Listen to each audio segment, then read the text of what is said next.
सावधान, mister bloody FM की आज की कहानी कड़ाई से सिर्फ वयस्कों के लिए है।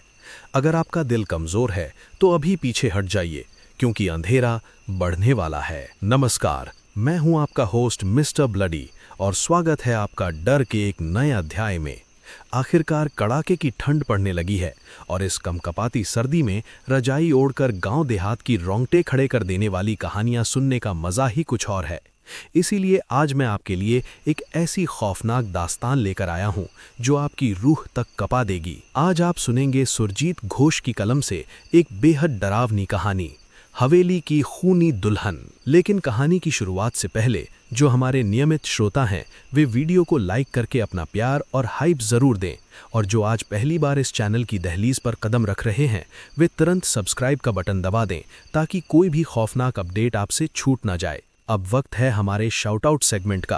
पिछली कहानी पर आप लोगों ने जो प्यार दिया उसके लिए शुक्रिया। चलिए देखते हैं आज किन के कमेंट्स ने हमारी धड़कनें बढ़ाई हैं। तो चलिए अपनी लाइटें बंद कर लीजिए और कानों में हेडफोन लगा लीजिए। शुरू करते हैं आज की कहानी। भूतों में अंतिक का कोई विश्वास नहीं था, या यूं कहें कि वो विश्वास नहीं करता था। उसे कुछ अजीब अनुभवों का सामना जरूर करना पड़ा था, लेकिन एक समय के बाद वो सब उसे कहानी जैसा ही लगने लगा। इंसान का मन इस मामले में बड़ा अजीब होता है। कई बार हम कुछ अलौकिक अनुभवों का सामना करते हैं। सच कहूं तो हम वैसा अनुभव करना भी चाहते हैं, लेकिन जब वास्तव में ऐसा कुछ घटता है तो हमारा दिमाग उसके लिए एक वैज्ञानिक स्पष्टीकरण खोजने में व्यस्त हो जाता है। और जब कोई स्पष्टीकरण नहीं मिलता तो हम अपने मन मुताबिक एक व्याख्या बना लेते हैं। बचपन में दादी नानी से भूतों की कहानियां सुनकर डरना, या खाना न खाने पर माँ द्वारा जो बूढ़ा या हौवा का डर दिखाना, बचपन में हम इन सब बातों को सच मानते थे। लेकिन उम्र के साथ सोच का दायरा बढ़ा है और साथ ही बढ़ी है किसी भी चीज की व्याख्या करने की क्षमता। अंतिक के साथ भी आज तक यही होता आया है। जब उसने ये बातें लोगों से साझा की तो वे स्थितियां अनुभव से ज्यादा कहानी जैसी लगी। सिर्फ एक बार नहीं, उसे बार बार कई तरह के अजीब अनुभव हुए। अंतिक ने पूरी बात को कहानी समझकर हंसी मजाक में उड़ा दिया। फिर भी कई घटनाओं ने अंतिक के मन पर गहरी छाप छोड़ी है। ऐसी ही एक घटना अंतिक के बचपन में घटी थी। बचपन वाकई बहुत जादुई होता है। बस पढ़ाई, दोस्तों के साथ खेलकूद और दोस्तों के साथ साइकिल चलाकर घूमने जाना। अंतिक का बचपन भी इन्हीं सब के बीच बीता। तब अंतिक 5वीं कक्षा में पढ़ता था। 4थी कक्षा तक एक शिक्षक अंतिक को घर पर ही ट्यूशन पढ़ाने आते थे। फिर अंतिक के पिता ने तय किया कि वे अंतिक को स्कूल के ही एक शिक्षक के पास पढ़ने भेजेंगे, और अंतिक ने भी जिद पकड़ ली कि वो अकेला ही साइकिल लेकर पढ़ने जाएगा। कुछ महीने पहले ही अंतिक का उपनयन संस्कार हुआ था। उस मौके पर उसे ननिहाल से एक नई साइकिल उपहार में मिली थी, इसीलिए वो अकेले पढ़ने जाने की जिद कर रहा था। पहले तो माता पिता में से कोई तैयार नहीं हुआ, लेकिन कुछ समय बाद वे अंतिक की जिद मान गए। लेकिन पढ़ाई खत्म होते होते अक्सर रात हो जाती थी। घर लौटते समय अंतिक के पिता या चाचा में से कोई एक सर के घर उसे लेने चला जाता था। नन्हे अंतिक के लिए अकेले पढ़ने जाना ही उस समय खुशी का सबसे बड़ा कारण बन गया था। उसे खुद में काफी बड़ा होने का एहसास हो रहा था। सुबह स्कूल और शाम को ट्यूशन जाना, यही अंतिक की रोजाना की आदत थी। अंतिक के सर एक बहुत पुराने मकान में रहते थे। शहर के भीड़भाड़ वाले इलाके में ही वो घर पड़ता था। एक मध्यम आकार का 2 मंजिला मकान, लेकिन लगभग ढहने की कगार पर। कई जगहों से सीमेंट छड़ चुका था और ईंटें बाहर निकल आई थीं। ईंटों के बीच से छोटे छोटे पेड़ भी उगाए थे। घर की अंदरूनी बनावट भी पुराने जमाने जैसी थी। काले रंग के गेट के पीछे साइकिल रखने का एक छोटा सा बरामदा था। फिर एक छोटी सी गली जैसी जगह शुरू होती थी। एक तरफ 2 मध्यम आकार के कमरे थे तो दूसरी तरफ ऊपरी मंजिल की ओर जाती एक संकरी सीढ़ी। ऊपर की मंजिल भी लगभग नीचे जैसी ही दिखती थी। थोड़ी देर तक देखने पर इसे भूतिया घर कह देना गलत नहीं था, लेकिन वहां कोई भूत नहीं था, या अगर था भी तो किसी को कभी पता नहीं चला। ये घटना ठीक इसी घर के बगल में घटी थी। घर का सामने वाला बरामदा छोटा होने के कारण पढ़ने आने वाले सभी छात्र अपनी साइकिल घर के पीछे वाले बगीचे में रखते थे। बगीचे तक पहुंचने के लिए घर से सटी एक छोटी सी गली थी। गली के दूसरी ओर एक और भी पुराना टूटा फूटा मकान था। उस घर की छत गिर चुकी थी। खिड़कियों की जगह बस 4 कोनों वाले 2 गड्ढे यानी सुराख बाकी रह गए थे। उस घर को देखते ही अंतिक और सबके मन में एक अजीब सी सिहरन पैदा कर देता था। बाकी दिनों की तरह उस दिन भी अंतिक ठीक शाम 7 बजे सर के घर पहुंच गया। पिछले बगीचे में साइकिल खड़ी करके वो सीधा पढ़ाई वाले कमरे में चला गया। अंतिक की फाइनल परीक्षाएं पास थीं, इसलिए सर उन्हें काफी देर तक पढ़ाते थे। छुट्टी होते होते करीब 9:30 बज गए। अंतिक बाहर निकला तो देखा कि उसके चाचा बाहर उसका इंतजार कर रहे हैं। चाचा ने अंतिक को देखते ही जल्दी बाहर आने का इशारा किया। ये देख अंतिक ने जल्दी से अपना बस्ता कंधे पर लटकाया और सीधा पीछे के बगीचे की ओर चला गया। साइकिल का ताला खोलकर अंतिक उस गली की ओर चलने लगा। रोज की तरह आज भी अंतिक को थोड़ा डर लग रहा था, लेकिन घर जाने की जल्दी में उसने इसे ज्यादा तवज्जो नहीं दी। और तभी वो घटना घटी। जैसे ही वो उस टूटे हुए मकान की खिड़की के पास पहुंचा, अंतिक को अचानक बहुत ठंड लगने लगी। और ये कोई मामूली ठंड नहीं थी, बल्कि हड्डियों को कपा देने वाली ठंड थी। इस बात से अंतिक काफी हैरान रह गया। वो जून का महीना था और गर्मी से सबका बुरा हाल था। कुछ देर पहले तक अंतिक पंखे के नीचे बैठा पसीने से तरबतर था, तो फिर अब उसे इतनी ठंड क्यों लग रही थी? उसे इस सवाल का कोई जवाब नहीं मिला। तभी अंतिक के भीतर का डर जाग उठा। वो उस खिड़की के पास ही ठिठक कर खड़ा हो गया। उसने खुद को समझाने की कोशिश की कि ये उसका वहम है। गली काफी अंधेरी थी और वहां आते समय वो वैसे ही डरा हुआ था। शायद इसीलिए उसे ऐसी अजीब चीजें महसूस हो रही थीं। जैसे ही ये ख्याल आया, बगल के टूटे घर की खिड़की से ठंडी हवा का एक तेज झोंका आया। जैसे ही वो हवा अंतिक को लगी, उसका डर 10 गुना बढ़ गया। उसे ये मुमकिन नहीं लगा। एक टूटे हुए बंद घर के अंदर से हवा का झोंका कैसे आ सकता है? जब आसपास के पेड़ों का एक पत्ता तक नहीं हिल रहा था, तो इतनी तेज हवा कहां से आई? ये सवाल दिमाग में आते ही अंतिक के हाथ पांव थर थर कांपने लगे। उसका जी चाहा कि वो वहां से भाग निकले, लेकिन डर के मारे उसके पैर जैसे जमीन से चिपक गए थे। अंतिक को लगा कि वो अभी बेहोश हो जाएगा। ठीक उसी पल अंतिक के चाचा गली के मुहाने पर आकर खड़े हो गए। अंतिक को आने में देर होते देख वे खुद आगे आ गए थे। चाचा को देखकर अंतिक का डर थोड़ा कम हुआ और वो दौड़कर गली से बाहर निकल आया। चाचा ने हैरान होकर पूछा कि वो गली में क्यों खड़ा था। अंतिक को लगा कि अगर वो सच बताएगा तो शायद चाचा यकीन नहीं करेंगे, उल्टा मनगढ़ंत कहानी बनाने के लिए उसे डांट पड़ेगी। इसलिए उसने कोई और बहाना बनाकर बात घुमा दी। इस घटना से वो इतना डर गया था कि कई दिनों तक साइकिल लेकर पढ़ने नहीं गया। पिता या चाचा में से कोई एक उसे छोड़ने और लेने जाता था। अंतिक की मां ने कई बार साइकिल न ले जाने का कारण पूछा, पर उसने हजारों बहाने बना दिए। उसने कभी किसी को सच नहीं बताया, ये सोचकर कि कोई उसका विश्वास नहीं करेगा। कुछ समय बीतने के बाद अंतिक का डर कम होने लगा। वो खुद सोचने लगा कि शायद वो सब उसका भ्रम था। कुछ समय बाद अंतिक ने उन सर के पास पढ़ना छोड़ दिया। हालांकि उसकी ये गलतफहमी ज्यादा दिन नहीं टिकी, क्योंकि कहानी का अंत वहां नहीं हुआ था। उस रात कुछ और भी हुआ था जिसे अंतिक उस दिन समझ नहीं पाया था। क्या हुआ था, ये उसे कई सालों बाद पता चला। उस दिन के बाद अंतिक कई बार उस गली से गुजरा, लेकिन फिर कभी वैसा अनुभव नहीं हुआ। कुछ दिनों बाद अंतिक ने दूसरे सर के पास पढ़ना शुरू कर दिया और धीरे धीरे वो घटना धुंधली पड़ती गई। लेकिन उस दिन अंतिक ने एक चीज गौर की थी। जब भी चाचा उसे ट्यूशन से लेने जाते थे, तो घर लौटते समय वे एक सिगरेट पीते थे। उस दिन भी कुछ अलग नहीं हुआ, लेकिन आमतौर पर जहां चाचा एक या ज्यादा से ज्यादा 2 सिगरेट पीते थे, उस दिन वे एक के बाद एक सिगरेट पिए जा रहे थे। एक जलती हुई सिगरेट की आग से ही वो दूसरी सुलगा लेते। ऐसा लगभग पूरे रास्ते चलता रहा। घर के एकदम पास पहुंचकर उन्होंने आखिरी सिगरेट बुझाई। जब ये हो रहा था तो अंतिक को थोड़ा अजीब लगा। उसने चाचा से पूछा भी कि वे इतनी सिगरेट क्यों पी रहे हैं। चाचा ने बस इतना कहा कि बस यूं ही आज मन कर रहा है। वही सही। उसके बाद इस विषय में अंतिक की कुछ भी बोलने की हिम्मत नहीं हुई। चाचा से डांट खाने का डर जो था। लेकिन ये अजीबोगरीब मामला अंतिक के सामने कई सालों बाद साफ हुआ, जब उनके घर के एक समारोह में सब मिलकर कहानियों की महफिल जमाए बैठे थे। उसी दिन अंतिक ने वो घटना अपने चाचा के मुंह से सुनी। चाचा कह रहे थे, तुम्हें याद होगा, अंतिक एक पुराने घर में पढ़ने जाता था। वहीं एक दिन ये घटना घटी।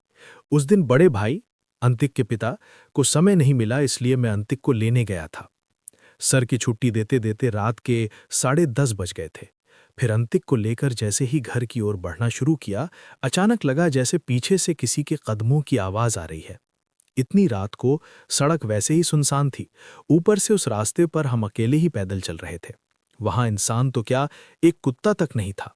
इसलिए अचानक कदमों की आहट सुनकर मैं चौंक गया। मैंने पीछे मुड़कर देखा, लेकिन कुछ नजर नहीं आया। मैंने अंतिक को तब इन सब के बारे में कुछ नहीं बताया, ये सोचकर कि छोटा बच्चा है, डर जाएगा। मैंने फिर से चलना शुरू किया और ठीक तभी पीछे से फिर वही आवाज़ सुनाई दी। मैं जितना तेज चलता, कदमों की आवाज़ उतनी ही करीब आने लगती। अंधेरी, सुनसान सड़क, कहीं कोई इंसान नहीं। मैं भी तब काफ़ी डर गया था। मुझे समझ आ गया था कि कोई बुरी चीज़ हमारा पीछा कर रही है। लेकिन क्या करूं? उस अशुभ शक्ति को कैसे रोकूं, कुछ समझ नहीं आ रहा था। तभी मुझे एक बात याद आई।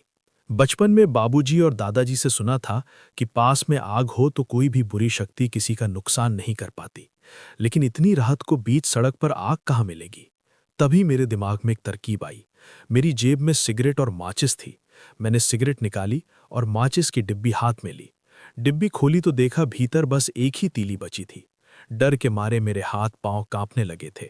मन के डर को किसी तरह दबाकर मैंने सावधानी से सिगरेट जला ली। माचिस की लौ जलते ही पीछे आती वो अशुभ चीज थोड़ी पीछे हट गई। ये महसूस होते ही मुझे थोड़ी शांति मिली। उसके बाद पूरे रास्ते मैं एक के बाद एक सिगरेट जलाकर पीता रहा। मैंने आग को किसी भी तरह बुझने नहीं दिया। ये सिलसिला घर के पास वाले काली मंदिर तक चलता रहा। मंदिर के सामने पहुंचते ही एक घटना घटी। मेरी गर्दन पर किसी ने जोर से सांस छोड़ी। उस लंबी सांस में एक बड़ा मौका हाथ से निकल जाने का भाव साफ था और साथ ही एक अमानवीय आवाज में फुसफुसाहट कानों में गूंजी। इस बार तो बच गए, अगली बार देख लूंगा। जब समझ आया कि उस अशुभ चीज ने पीछा छोड़ दिया है तो सिगरेट फेंककर मैं अंतिक को लेकर घर के अंदर घुस गया। तुम सब डर जाओगे इसलिए तब कुछ नहीं बताया। वैसे ये मेरे मन की भूल भी हो सकती है। उसके बाद कितनी ही बार मैं अंतिक को लेने गया पर ऐसा फिर कभी नहीं हुआ। शायद उस दिन मैं खुद अंधेरे में डर गया था, इसलिए मुझे ऐसा महसूस हुआ। ये घटना सुनने के बाद कई लोगों ने उस अशुभ चीज को पिशाच या शाक चुन्नी माना। हालांकि छोटे अंतिक के दिमाग में उस समय और कुछ नहीं रहा। वो लगभग इस घटना को भूल ही चुका था। लेकिन उस दिन चाचा के मुंह से वे बातें सुनकर उसे यकीन हो गया कि उस दिन के उसके एहसास मनगढ़ंत नहीं थे। अपनी उस आपबीती के बारे में अंतिक ने कभी किसी को नहीं बताया, लेकिन बाद में यह अनुभव अंतिक के जीवन में एक बड़ी जगह बना लेता है। ये अंतिक के जीवन का पहला अलौकिक अनुभव था। समय के साथ उसका डर कम हो गया और वो इसे भूल भी गया। लेकिन ये उसके जीवन का आखिरी अनुभव नहीं था। ठीक ऐसी ही एक और घटना अंतिक के जीवन में घटी। इस घटना के 2 साल बाद, जब अंतिक थोड़ा और बड़ा हो गया था। ये घटना सीधे तौर पर अंतिक के साथ नहीं घटी थी, लेकिन इसका उस पर गहरा प्रभाव पड़ा था। ये उसकी आंखों के सामने देखी गई पहली अलौकिक घटना थी। शुरुआत से अंतिक ने इसे नहीं देखा था। शुरू की बातें उसने अपनी मां से सुनी थी। अंतिक का शहर पूरी तरह शहर नहीं था। सरकारी तौर पर उसे आज भी गांव ही माना जाता है। वहां भले ही बड़े बड़े फ्लैट और दुकानें बन गई हों, लेकिन बाहरी हिस्से आज भी गांव जैसे ही हैं। वहां आज भी मिट्टी की सड़कें और कच्चे मकान दिख जाते हैं। ये घटना घटी थी उसके मौसेरे भाई नुरुल के साथ। नुरुल अंतिक से 1 साल छोटा था, इसलिए दोनों में दोस्ती का रिश्ता ज्यादा था।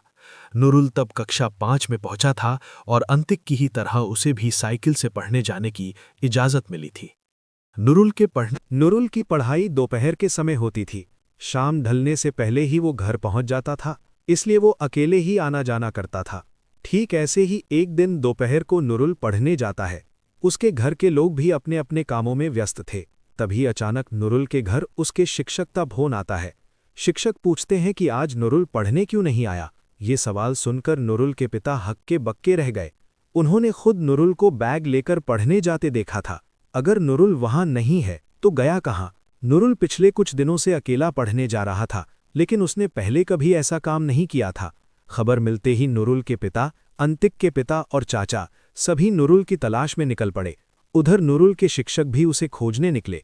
लगभग पूरे इलाके में खोजबीन हुई, पर नुरुल कहीं नहीं मिला। शाम ढलने लगी और उसके साथ ही नुरुल और अंतिक के घरवालों की चिंता बढ़ने लगी। शिक्षक के घर जाने के कई रास्ते थे। सीधा रास्ता गांव के बीच से होकर जाता था, जिसे नुरुल के पिता ने पहले ही छान मारा था। अब बस एक रास्ता बाकी था, जो मुख्य रास्ता नहीं था। वो रास्ता आबादी वाले इलाके से थोड़ा बाहर एक तालाब के किनारे से होकर जाता था। किसी ने सोचा भी नहीं था कि नुरुल वहां से जाएगा, इसलिए वहां तलाशी नहीं ली गई थी। लेकिन जब हर जगह देख लिया गया तो बस वही जगह बची थी। नुरुल के पिता के मन में आया कि एक बार वहां भी देख लिया जाए। वे उसी रास्ते पर आगे बढ़े और तभी उनकी आंखों के सामने एक भयानक मंजर था। रास्ता कच्चा और ऊबड़ खाबड़ होने के कारण दिन में भी लोग वहां से नहीं गुजरते थे। चलने में थोड़ी परेशानी हो रही थी, पर नूरुल के पिता खोजते हुए आगे बढ़ते गए। रोशनी लगभग खत्म हो चुकी थी। अंधेरे में मोबाइल की टॉर्च जलाकर वे आगे बढ़े। तालाब के पास पहुंचकर उन्होंने रुककर चारों ओर देखा। तभी नूरुल के पिता की नज़र उस दृश्य पर पड़ी। तालाब के किनारे एक ताड़ के पेड़ के नीचे उनके बेटे की साइकिल पड़ी थी। नूरुल के पिता के दिल की धड़कनें तेज हो गईं। वे पागलों की तरह उसे ढूंढने लगे। थोड़ा आगे बढ़कर एक झाड़ी में उन्होंने रोशनी डाली। वहां उन्हें कपड़े जैसा कुछ दिखाई दिया। उसे देखते ही वे उधर लपके और हाथों से जगह साफ करने लगे। जैसे ही जगह थोड़ी साफ हुई, नूरुल के पिता की आंखों में एक चमक आ गई और राहत के आंसू छलक पड़े। आखिरकार उन्हें अपना बेटा मिल गया था। लेकिन ये राहत ज्यादा देर नहीं टिकी, क्योंकि नूरुल वहां बेहोश पड़ा था। ये समझते ही उन्होंने बाकी जगह भी साफ की और बेटे को होश में लाने की कोशिश करने लगे। पास के तालाब से पानी लाकर नूरुल के मुंह पर छिड़का, पर कोई फायदा नहीं हुआ। हालत गंभीर थी। ये देखकर नूरुल के पिता ने बाकी लोगों को फोन करके बुलाया। उसे बाइक पर बैठाकर घर लाया गया और तुरंत डॉक्टर को बुलाया गया। डॉक्टर ने करीब 1 घंटे तक इलाज किया, पर वो भी कुछ खास नहीं कर पाया। घर वाले रोने बिलखने लगे। डॉक्टर के कहने पर उस रात नूरुल को घर पर ही रखा गया। अगली सुबह उसे होश आया। पूछने पर उसने बताया कि उसका साइकिल लेकर घूमने का मन था, इसलिए वो तालाब वाले रास्ते से गया था, पर वो कब और कैसे बेहोश हुआ उसे कुछ याद नहीं था। नूरुल की बात सुनकर उसकी मां ने उसे बहुत डांटा। फिर वे दौड़कर मंदिर गईं और बेटे के नाम की पूजा की। पूजा करके लौटने के बाद उन्होंने नूरुल के हाथ में एक लाल धागा बांध दिया। इस घटना के बाद कुछ दिन बीत गए। इस दौरान कुछ खास नहीं हुआ, सिवाय इसके कि वो लाल धागा नूरुल ने कहीं खो दिया। धागा खोने के लिए उसे मां से बहुत डांट पड़ी। इसके अलावा सब सामान्य था। सबको लगा शायद कमजोरी की वजह से उसे चक्कर आ गया होगा, इसलिए घर वालों ने उसके खान पान पर खास ध्यान देना शुरू कर दिया। कुछ दिनों बाद घर में नहाते समय फिर वही घटना घटी। अचानक बाथरूम से एक जोरदार आवाज आई। नूरुल की मां दौड़कर गईं तो देखा कि नूरुल बाथरूम में पड़ा है और उसके सिर से गाढ़ा लाल खून बह रहा है। किसी तरह वे उसे पकड़कर बाहर लाईं और कपड़े से खून पोंछा। बाद में उसे अस्पताल ले जाया गया। बेहोशी की हालत में ही उसके सिर पर टाँके लगे और उसे भर्ती कर लिया गया। अस्पताल में कई डॉक्टरों ने उसे देखा, पर कोई भी असली वजह नहीं पकड़ पाया। इस बार उसे होश आने में पूरा 1 दिन लग गया। ये सब देखकर नूरुल के माता पिता ने तय किया कि वे उसे कोलकाता के किसी बड़े अस्पताल में ले जाएंगे। वे नूरुल को लेकर कोलकाता के एक नामी अस्पताल में पहुंचे। अनुभवी डॉक्टरों ने नूरुल का इलाज किया। एमआरआई से लेकर हजारों तरह की जांचें नूरुल पर की गईं। लेकिन आश्चर्य की बात यह थी कि किसी भी रिपोर्ट में कुछ भी असामान्य नहीं पाया गया। रिपोर्ट में सब कुछ नॉर्मल आता था। दूसरी ओर उसकी परेशानी कम होने का नाम नहीं ले रही थी। पिछली बार के बाद से उसका बेहोश होना और भी बार-बार होने लगा था और समय के साथ बेहोश रहने की अवधि भी बढ़ती गई। पिछली बार जब नूरुल ने होश खोया तो वो लगभग 2 दिनों तक बेहोश रहा। कोलकाता में कोई उपाय ना देख नूरुल के माता-पिता बेचैन होने लगे। अनपिक के पिता और चाचा सभी ने सलाह दी कि नूरुल को वेल्लोर ले जाया जाए। जैसा कहा गया वैसा ही हुआ। सब मिलकर वहां चले गए। वेल्लोर में नूरुल का 1 महीने से ज्यादा समय तक इलाज चला, लेकिन आखिरकार वहां भी कोई नतीजा नहीं निकला। वहां भी सभी टेस्ट रिपोर्ट नॉर्मल आईं। अंत में वहां के डॉक्टरों ने भी इस अज्ञात बीमारी के आगे घुटने टेक दिए। कोई रास्ता ना देख नूरुल के माता-पिता उसे लेकर घर लौट आए। हालांकि वो अज्ञात बीमारी अब नूरुल को पूरी तरह से अपने कब्जे में ले चुकी थी। गोल-मटोल दिखने वाला नूरुल अब सूख कर कांटा हो गया था। आंखों के नीचे गड्ढे पड़ गए थे। घर वालों की चिंता के कारण खाना पीना सब बंद हो गया। उन्हें समझ नहीं आ रहा था कि इसके बाद क्या करें। अपने बेटे को इस बीमारी से बचाने का उपाय क्या है? एक उपाय हालांकि हमेशा से था।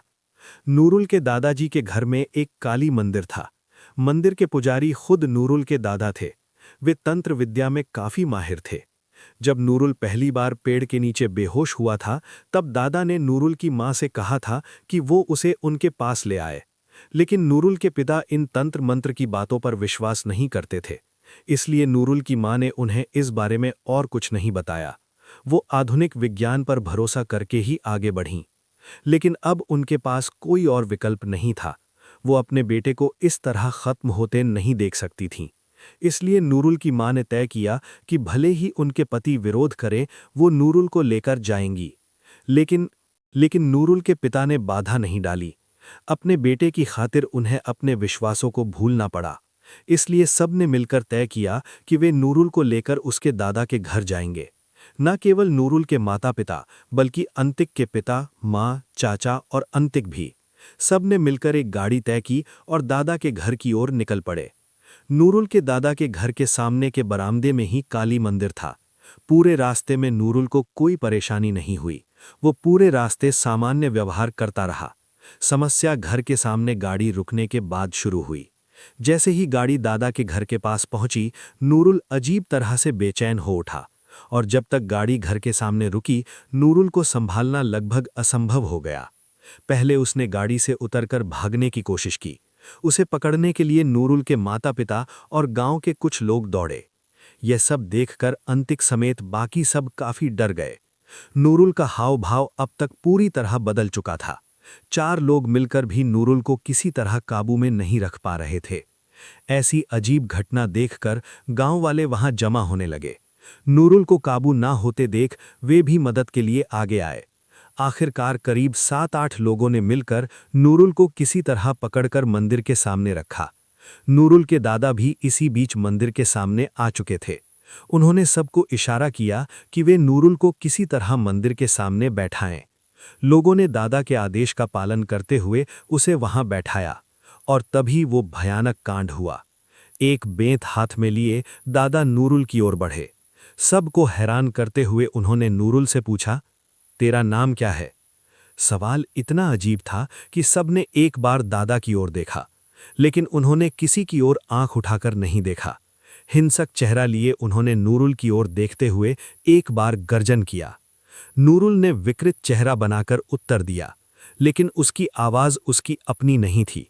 नूरुल के गले से एक बूढ़े व्यक्ति की कर्कश आवाज निकल रही थी। वो आवाज सुनकर सब डर के मारे एक कदम पीछे हट गए, सिवाय नूरुल के दादा के। उनका चेहरा अब भी शांत था। वो स्थिर होकर नूरुल की ओर देख रहे थे। उन्हें देखकर ऐसा लग रहा था जैसे इस घटना का उन्हें पहले से ही अंदाजा था। और ठीक इसके बाद ही नूरुल की उस अज्ञात बीमारी का कारण सामने आया। सबको पता चला कि नूरुल उस बीमारी की चपेट में कैसे आया। जब तक वो उस बूढ़े आदमी की आवाज में बात कर रहा था, तब तक सब लोग बड़े चाव से सुन रहे थे। उसकी बात खत्म होने के बाद वहां खड़े लोगों के चेहरे के भाव बदल गए। उनमें से कुछ उस बूढ़े के दुख के बारे में सुनकर उदास हो गए, तो कुछ उस बूढ़े की आत्मा पर गुस्सा हुए, एक बच्चे के शरीर पर कब्जा करने के लिए। नूरुल के घर वाले असली सच्चाई जानकर चिंता में पड़ गए। केवल दादा के चेहरे पर कोई भाव स्पष्ट नहीं था। उन्होंने सारी घटना ध्यान से सुनी, फिर बताया कि वे पूरी रात एक पूजा करेंगे और उस बूढ़े आदमी की आत्मा को मुक्ति दिलाने में मदद करेंगे। लेकिन ये सुनकर उस वृद्ध व्यक्ति की जैसे और भी भड़क गया। इतने दिनों से वो नूरुल के शरीर में रहकर उसका कब्जा पाने का आदी हो चुका था। वो किसी भी हाल में शरीर छोड़ने को तैयार नहीं था, लेकिन ऐसा होने देना मुमकिन नहीं था। नूरुल के दादाजी ने उस आत्मा को साफ बता दिया कि चाहे जो हो जाए, वे पूजा पूरी करेंगे। ये सुनकर लक्ष्मी की आत्मा और भी क्रोधित हो गई। उसने बरामदे में तांडव शुरू कर दिया। ये देख सब डर के मारे पीछे हट गए। 7-8 वयस्क पुरुष मिलकर भी एक छोटे बच्चे को काबू नहीं कर पा रहे थे। उसके शरीर में इतना जोर आ गया था, उसने सबको बेहाल कर रखा था। अंत में कोई रास्ता न देख रस्सी लाकर नूरुल को उसी बरामदे में बांध दिया गया। ये चीजें किसी भी इंसान के लिए खौफनाक होती हैं, लेकिन नूरुल की उम्र के बच्चे के लिए शायद कुछ ज्यादा ही। पूजा शुरू हुई। दादाजी मंत्र पढ़ने लगे। उधर वो आत्मा जोर जोर से चिल्लाने लगी, जैसे उसे असहज महसूस हो रहा हो। चुप करो, चुप करो, रुको, रुक जाओ। नहीं रुके तो मैं मार डालूंगा। मैं किसी को नहीं छोड़ूंगा, तुम में से किसी को नहीं छोड़ूंगा। रुको, रुक जाओ तुम लोग। लेकिन इस घटना का एक बुरा प्रभाव अंतिक पर पड़ा। शाम होते ही अंतिक की तबीयत बिगड़ने लगी। बुखार से उसका पूरा शरीर कांपने लगा। इसलिए रात की पूजा में क्या हुआ, अंतिक वो देख नहीं पाया। उसने सिर्फ कानों से आवाजें सुनी थीं। बाद में उसे घरवालों से पता चला। पूजा अमावस्या की रात को हुई थी और लगभग 4 प्रहर तक चली थी। नूरुल के दादाजी ने मामले की गंभीरता समझते ही पूजा शुरू कर दी थी। उनके अनुसार ये पूजा बहुत कठिन थी और इसमें कई तरह की विधियों का पालन करना था। पूजा की सारी सामग्री विधि अनुसार जुटाने में पूरा दिन लग गया। ठीक रात के 12 बजे पूजा शुरू हुई। एक के बाद एक मंत्र पढ़े जाने लगे। दूसरी तरफ नूरुल के गले से उस बूढ़े आदमी की चीखें निकलती रहीं। चुप करो, चुप करो, नहीं रुके तो मैं मार डालूंगा, मैं किसी को नहीं छोड़ूंगा, तुम सबको खत्म कर दूंगा, रुको, रुक जाओ तुम लोग, रुको। इसी सब के बीच पूरी रात बीत गई। शुभ और अशुभ का ये द्वंद्व सारी रात चलता रहा, लेकिन किसी भी स्थिति में पूजा नहीं रुकी। पूजा के अंत में नूरुल के दादाजी हाथ में गंगा जल का पात्र लेकर नूरुल की ओर बढ़े। उन्होंने उसके पूरे शरीर और मुंह पर गंगा जल छिड़का और कुछ विशेष मंत्र पढ़े। महाफटेल, मृत्युंचित, संयुक्तम। मंत्र पढ़ते ही नूरुल के शरीर से सफ़ेद धुएं जैसी कोई चीज़ निकली और पास में ही बंधे एक बकरे के शरीर में समा गई। फिर दादाजी के कहने पर नूरुल को वहां से ले जाया गया और उस बकरे की विधिपूर्वक बलि दी गई। उस बूढ़े व्यक्ति के नाम पर गया में जाकर श्राद्ध भी किया गया। यहीं उस घटना का अंत हुआ। अगली सुबह जब नूरुल की नींद खुली तो उसका चेहरा पहले जैसा ही उज्ज्वल था। आंखों के नीचे का कालापन गायब हो चुका था। नूरुल के माता पिता भी ये देख हैरान रह गए। इसके बाद नूरुल फिर कभी इस तरह बेहोश नहीं हुआ। हालांकि अंतिक तब बहुत छोटा था, उसे ज्यादा कुछ याद नहीं है, लेकिन नूरुल के गले से निकली वो कर्कश चीख अंतिक कभी नहीं भूल पाया। बचपन में वो बातें याद आती थीं, पर समय के साथ वो आवाज और वो घटना धुंधली होती गई। आज तक अंतिक को इस घटना की कोई वैज्ञानिक व्याख्या नहीं मिली। सच तो ये है कि उसने कभी जानने की कोशिश भी नहीं की। शायद हर घटना की व्याख्या नहीं होती। अंतिक ने ये सब अपनी आंखों के सामने देखा था। उसे नूरुल से डर लगने लगा था, जो कभी उसका सबसे अच्छा दोस्त था। इस घटना के बाद वो उससे बात करने में भी कतराता था, लेकिन बड़े होने के साथ सब ठीक हो गया। आजकल अंतिक और नूरुल साथ में कम समय बिताते हैं, पर उनकी दोस्ती आज भी पहले जैसी ही है। नूरुल भी स्वस्थ होकर अपनी जिंदगी में आगे बढ़ गया है।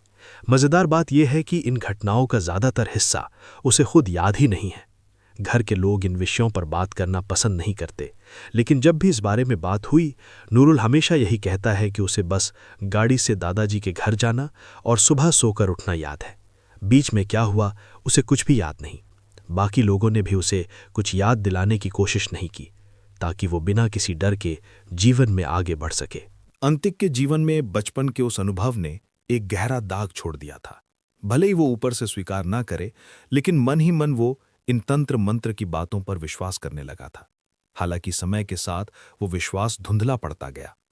बड़े होते समय अंतिक को फिर किसी अलौकिक घटना का सामना नहीं करना पड़ा, इसीलिए वो बचपन की उन घटनाओं को महज एक कहानी मानकर आगे बढ़ गया था। पर ऐसा नहीं था कि उसके साथ फिर कुछ घटा ही नहीं। छोटी बड़ी मिलाकर अंतिक के साथ कुछ और भी घटनाएं घटी। ऐसी ही एक घटना काफी सालों बाद हुई। अक्सर जब तक हमारे साथ कुछ अलौकिक नहीं घटता, हम विश्वास नहीं करते, और अगर कभी कुछ घट भी जाए तो हम उसे वैज्ञानिक तर्क से समझने की कोशिश करते हैं। अंतिक के साथ भी यही हुआ। बचपन के एक दो अनुभवों के बाद वो जैसे जैसे बड़ा हुआ, सब पीछे छोड़ता गया। वे घटनाएं अब उसे सिर्फ किस्से लगती थीं।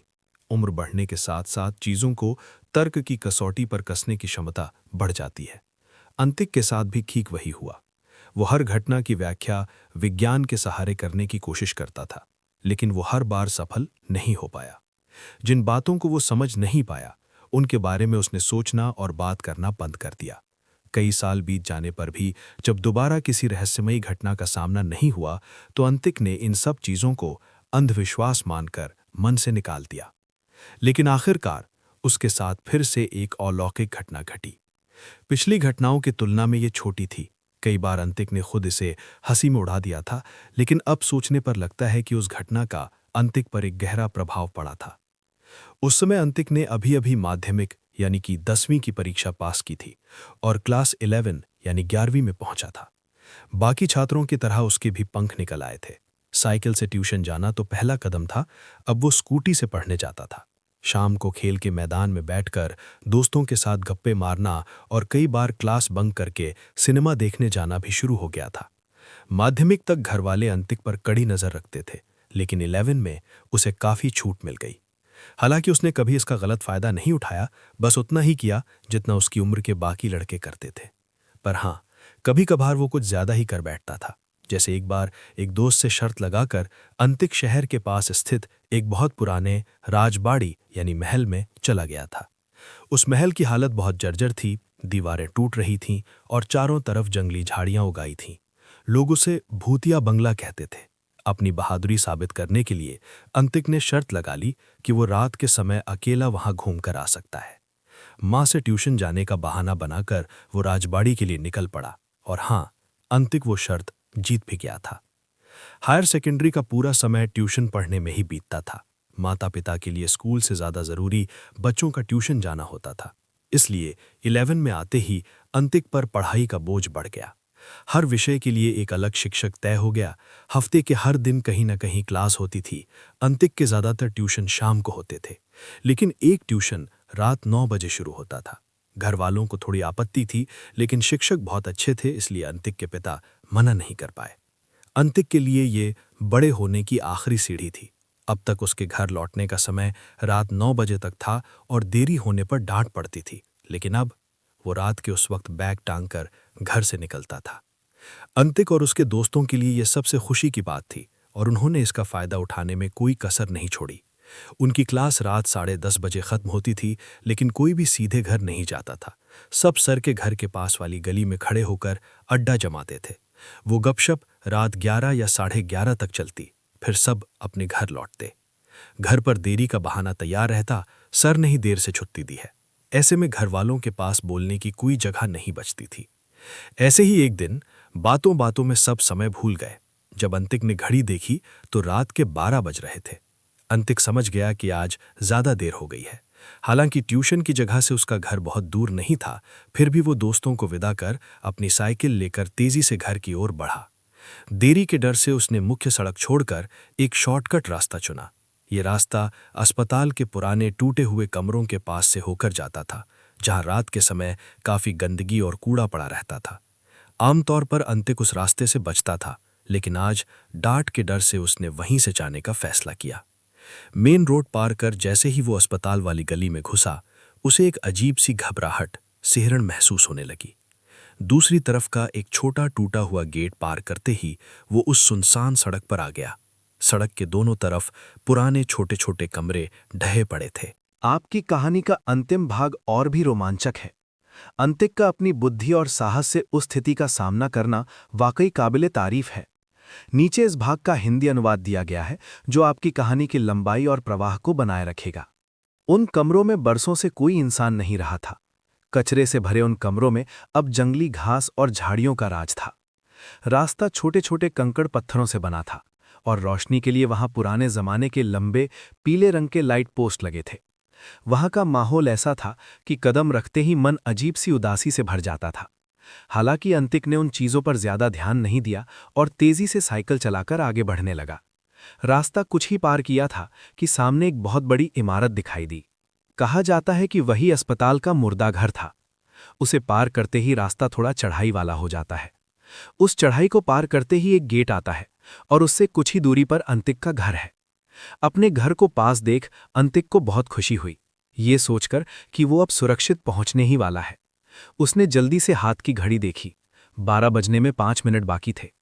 अंतिक ने मन ही मन तय किया कि वो किसी भी तरह 12 बजे तक घर के भीतर होगा, इसलिए उसने साइकिल की रफ्तार और बढ़ा दी। लेकिन उस पुरानी इमारत को पार करते समय अचानक अंतिक को पीछे से भारी कदमों की आहट सुनाई दी। ऐसा लगा जैसे कोई बहुत तेजी से उसकी तरफ बढ़ रहा है। फिर अचानक अंतिक को पीछे से साइकिल पर कुछ कूदने की आवाज आई। उसी पल अंतिक की साइकिल डगमगा गई। साइकिल सड़क किनारे की झाड़ियों की ओर जाने लगी, पर अंतिक ने किसी तरह उसे संभाल लिया। उसे समझ नहीं आया कि आखिर हुआ क्या है। डर के मारे उसका दिल जोर जोर से धड़कने लगा, लेकिन उसी क्षण उसे घर पहुंचने की जल्दी याद आई। अपने डर को दबाकर वो घर की ओर बढ़ने लगा। चढ़ाई के पास पहुंचते ही अंतिक साइकिल पर खड़ा होकर पेडल मारने के लिए तैयार हुआ, लेकिन वो किसी भी हाल में साइकिल को ऊपर चढ़ाने में सफल नहीं हो पा रहा था। अंतिक को महसूस हुआ कि पल भर के भीतर ही साइकिल का वजन अचानक बहुत बढ़ गया है और उस वजन को अंतिक साइकिल के पिछले कैरियर पर साफ महसूस कर पा रहा था। ये एहसास होते ही उसने झटके से पीछे मुड़कर देखा, लेकिन वहां कोई नहीं था। इसे मन का वहम मानकर अंतिक ने फिर से पूरी ताकत लगाई। इस बार भी वही हुआ, पर अंतिक हार मानने को तैयार नहीं था। उसने अपने शरीर का सारा जोर लगा दिया और आखिरकार वो साइकिल को चढ़ाई पर चढ़ाने में सफल रहा। इससे भी ज्यादा कठिन रास्तों पर अंतिक ने कई बार दोस्तों को पीछे बिठाकर साइकिल चलाई थी, लेकिन इस छोटी सी चढ़ाई को पार करने में ही उसके पसीने छूट गए। चढ़ाई पार करते ही सामने एक टूटा हुआ गेट था और उसके बाद का रास्ता समतल था, लेकिन वहां पहुंचकर भी अंतिक को साइकिल चलाने में बहुत ताकत लगानी पड़ रही थी। अब तक अंतिक समझ चुका था कि माजरा क्या है। पहले उन कदमों की आवाज और फिर साइकिल का इतना भारी हो जाना। अंतिक को पक्का यकीन हो गया कि उसकी साइकिल के पीछे कोई या कुछ अदृश्य बैठा हुआ है, लेकिन वो इस बात को पुख्ता कैसे करे। तभी उसके दिमाग में एक तरकीब आई। सीधे रास्ते पर आते ही उसने साइकिल को जानबूझकर टेढ़ा मेढ़ा यानी जिगजैग चलाना शुरू कर दिया। अंतिक जानता था कि अगर पीछे कोई बैठा है तो साइकिल को इस तरह चलाने से पीछे बैठे व्यक्ति का संतुलन बिगड़ेगा और उसका असर पूरी साइकिल पर पड़ेगा। और जैसा अंतिक ने सोचा था ठीक वैसा ही हुआ। जैसे ही उसने साइकिल को लहराना शुरू किया, पीछे का बैलेंस बिगड़ने लगा। अंतिक को वो सबूत मिल गया जो वो चाहता था, लेकिन साथ ही उसके मन में ये सवाल भी उठा कि जो कुछ भी उसकी साइकिल पर सवार है वो उसे उतारे कैसे। अक्सर लोग सोचते हैं कि ऐसी भयानक स्थिति में वे शायद बेहोश हो जाएंगे या भागेंगे, लेकिन कई बार इंसान ऐसी घटनाओं में अद्भुत साहस का परिचय देता है। अंतिक के साथ भी यही हुआ। साइकिल के पीछे उस भार को महसूस करने के बाद उसके भीतर एक अजीब सी हिम्मत आ गई। साइकिल चलाने में बहुत मेहनत लग रही थी, फिर भी वो घर की ओर बढ़ता रहा। तभी उसे एक और आइडिया आया। वो घर के सीधे रास्ते पर ना जाकर दूसरे रास्ते की ओर मुड़ गया, जहां मोहल्ले का काली मंदिर पड़ता था। उसे बचपन में चाचा की सुनाई वो बात याद आ गई। मंदिर के सामने से गुजरने की तरकीब काम कर गई। वहां पहुंचते ही अचानक साइकिल का वजन हल्का हो गया। अंतिक को महसूस हुआ जैसे चलती साइकिल से कोई नीचे उतार गया हो। उसे जमीन पर जोर से पैर रखने की आवाज भी आई। उसके बाद अंतिक ने बिना पीछे मुड़े पूरी ताकत से साइकिल घर की तरफ दौड़ा दी। वो बाइक चलाकर घर में घुस जाता है। देर होने की वजह से अंतिक को बहुत डांट पड़ी थी, लेकिन इस अनुभव की बात उसने घर पर किसी को नहीं बताई। उसने सोचा कि माता पिता को बेकार में डराने से कोई फायदा नहीं है। इसके अलावा उसके दिमाग में ये भी चल रहा था कि अगर उन्होंने ये घटना सुनी तो शायद उसकी आज़ादी उससे छीन ली जाए। इसलिए डांट सुनकर अंतिक चुपचाप अपने कमरे में चला गया। उस रास्ते से हालांकि अंतिक इस घटना के बाद कई बार देर रात को गुजरा है, लेकिन कभी भी दोबारा उसके साथ ऐसी कोई अलौकिक घटना नहीं घटी। शायद इसी कारण से इसे एक डरावनी कहानी के रूप में स्वीकार करने में अंतिक को कोई कठिनाई नहीं हुई। ये घटना बहुत छोटी थी या इसमें वैसा कुछ खास अलौकिक नहीं था, लेकिन उस दिन अंतिक को अपने बारे में एक बात बहुत स्पष्ट हो गई कि कोई भी अलौकिक घटना अंतिक को डर से ज्यादा जिज्ञासु बना देती है। उसकी सच्चाई की जांच करने से ज्यादा उसका वैज्ञानिक स्पष्टीकरण खोजना ही अंतिक के मुख्य विचार का कारण बन जाता है। लेकिन इस घटना ने अंतिक के दैनिक जीवन पर बहुत अधिक प्रभाव नहीं डाला। माता पिता की डांट और आज़ादी खोने का डर ही उसके लिए ज्यादा बड़ा डर था, जैसा कि अक्सर उस उम्र में होता है।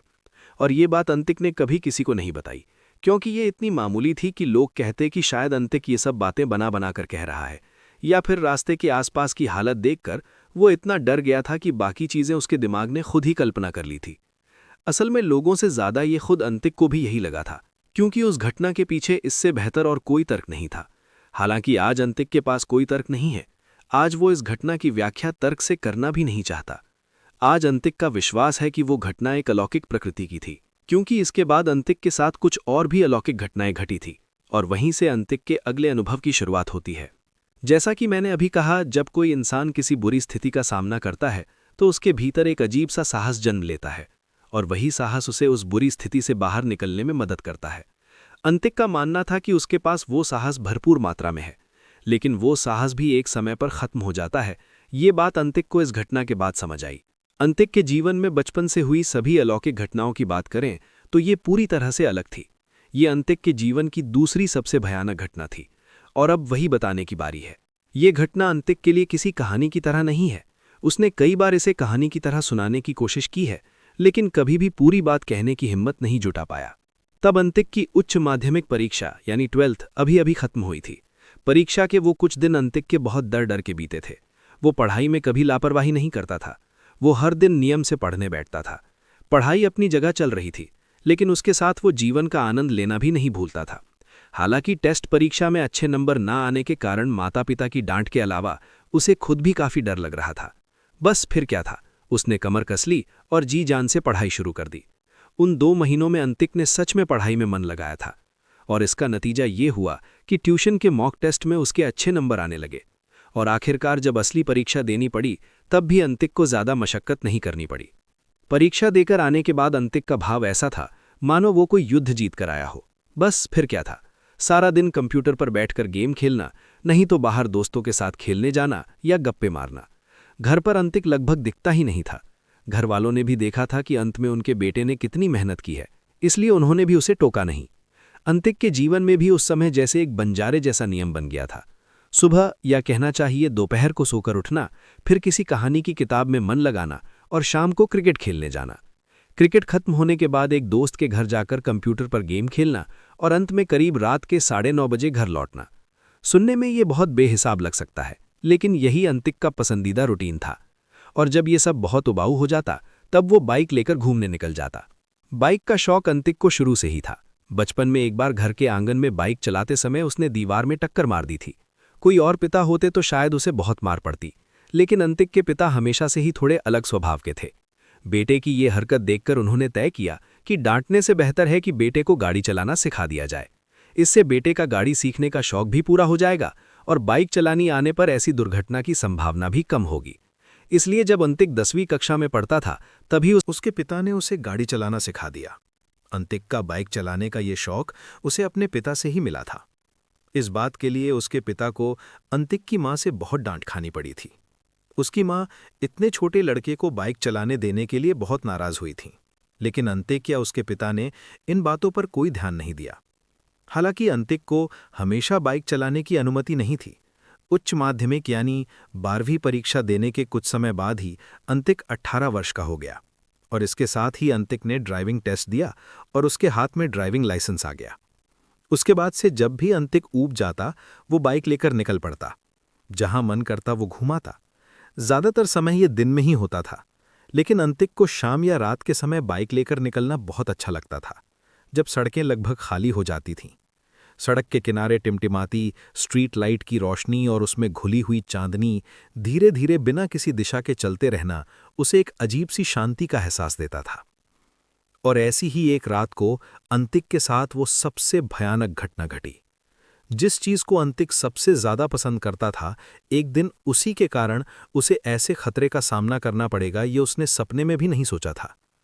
अंतिक का इलाका आधुनिक था, लेकिन वहां से थोड़ी दूर जाने पर शहर की तस्वीर धीरे धीरे ग्रामीण माहौल में बदलने लगती थी। वहां का वातावरण काफी अलग था। लोगों का अलौकिक चीजों पर विश्वास या उन पर चर्चा करने की इच्छा भी बहुत तीव्र थी। उच्च माध्यमिक परीक्षा खत्म होने के बाद बाकी छात्रों की तरह अंतिक के पास भी बहुत समय था। हालांकि उसका ज्यादातर समय दोस्तों के साथ गप्पे मारने या क्रिकेट खेलने में बीतता था, और वहां भी जब बोरियत होती तो बाइक लेकर घूमने जाना तो था ही। दिन की तुलना में अंतिक को रात में घूमना ज्यादा पसंद था। गांव के बाहर की वो पथरीली सड़कें अंतिक को अपनी ओर खींचती थीं।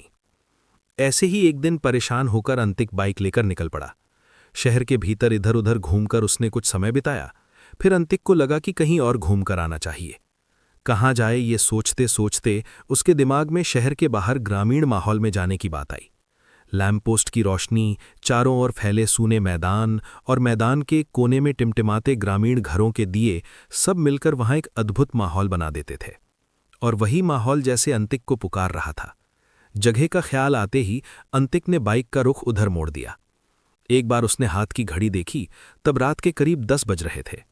एक बार अंतिक को लगा कि घर लौट जाना चाहिए, लेकिन उस रास्ते पर बाइक चलाने के लालच को वो रोक नहीं पाया। अंतिक जानता था कि घर जाने पर बहुत डांट पड़ेगी, इसलिए उसने सोचा कि वो बाइक थोड़ी तेज चलाएगा ताकि जल्दी घर पहुंच सके। बाइक चलाकर उस रास्ते तक पहुंचने में अंतिक को लगभग 20 मिनट लग गए, लेकिन जब अंतिक बाईपास के रास्ते पर पहुंचा तो उसका मन खुशी से भर गया। चारों ओर धुंध से भरे खाली मैदान और बीच बीच में गांव की टिमटिमाती रोशनी और इन सब के बीच से गुजरती एक अंतहीन खाली सड़क। अंतिक को लगा कि अगर वो इस सड़क पर बिना किसी सीमा के बाइक चला पाता तो कितना अच्छा होता।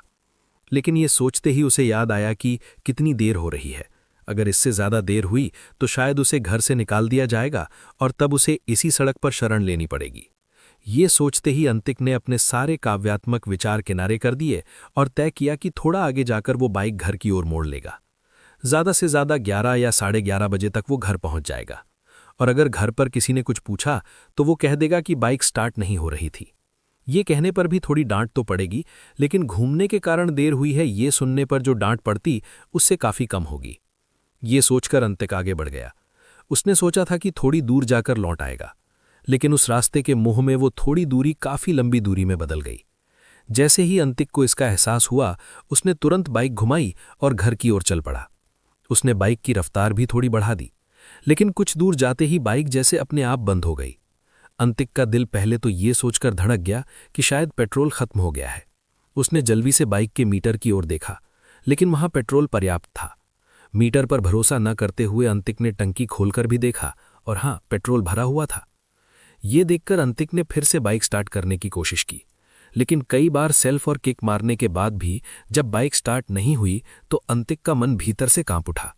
जो झूठ अंतिक ने घर पर बोलने के लिए सोचा था वो इस तरह सच हो जाएगा ये उसने नहीं सोचा था। और इसके अलावा इस सुनसान अकेली सड़क पर वो जाएगा भी कहाँ? इतनी रात को कोई गैरेज भी खुला नहीं मिलेगा।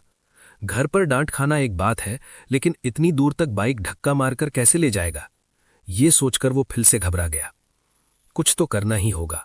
ये सोचकर उसने बाइक सड़क के किनारे खड़ी की और कुछ देर खड़ा होकर सोचता रहा। फिर उसने स्पार्क प्लग खोलकर साफ किया और बाइक में लगाया। उसने चोक लेकर फिर से स्टार्ट करने की कोशिश की, लेकिन उसका भी कोई फायदा नहीं हुआ। बाइक किसी भी हाल में स्टार्ट नहीं हो रही थी। कई और कोशिशों के बाद जब वो असफल रहा तो उसे समझ आ गया कि आज रात उसकी किस्मत में बाइक पैदल ले जाना ही लिखा है।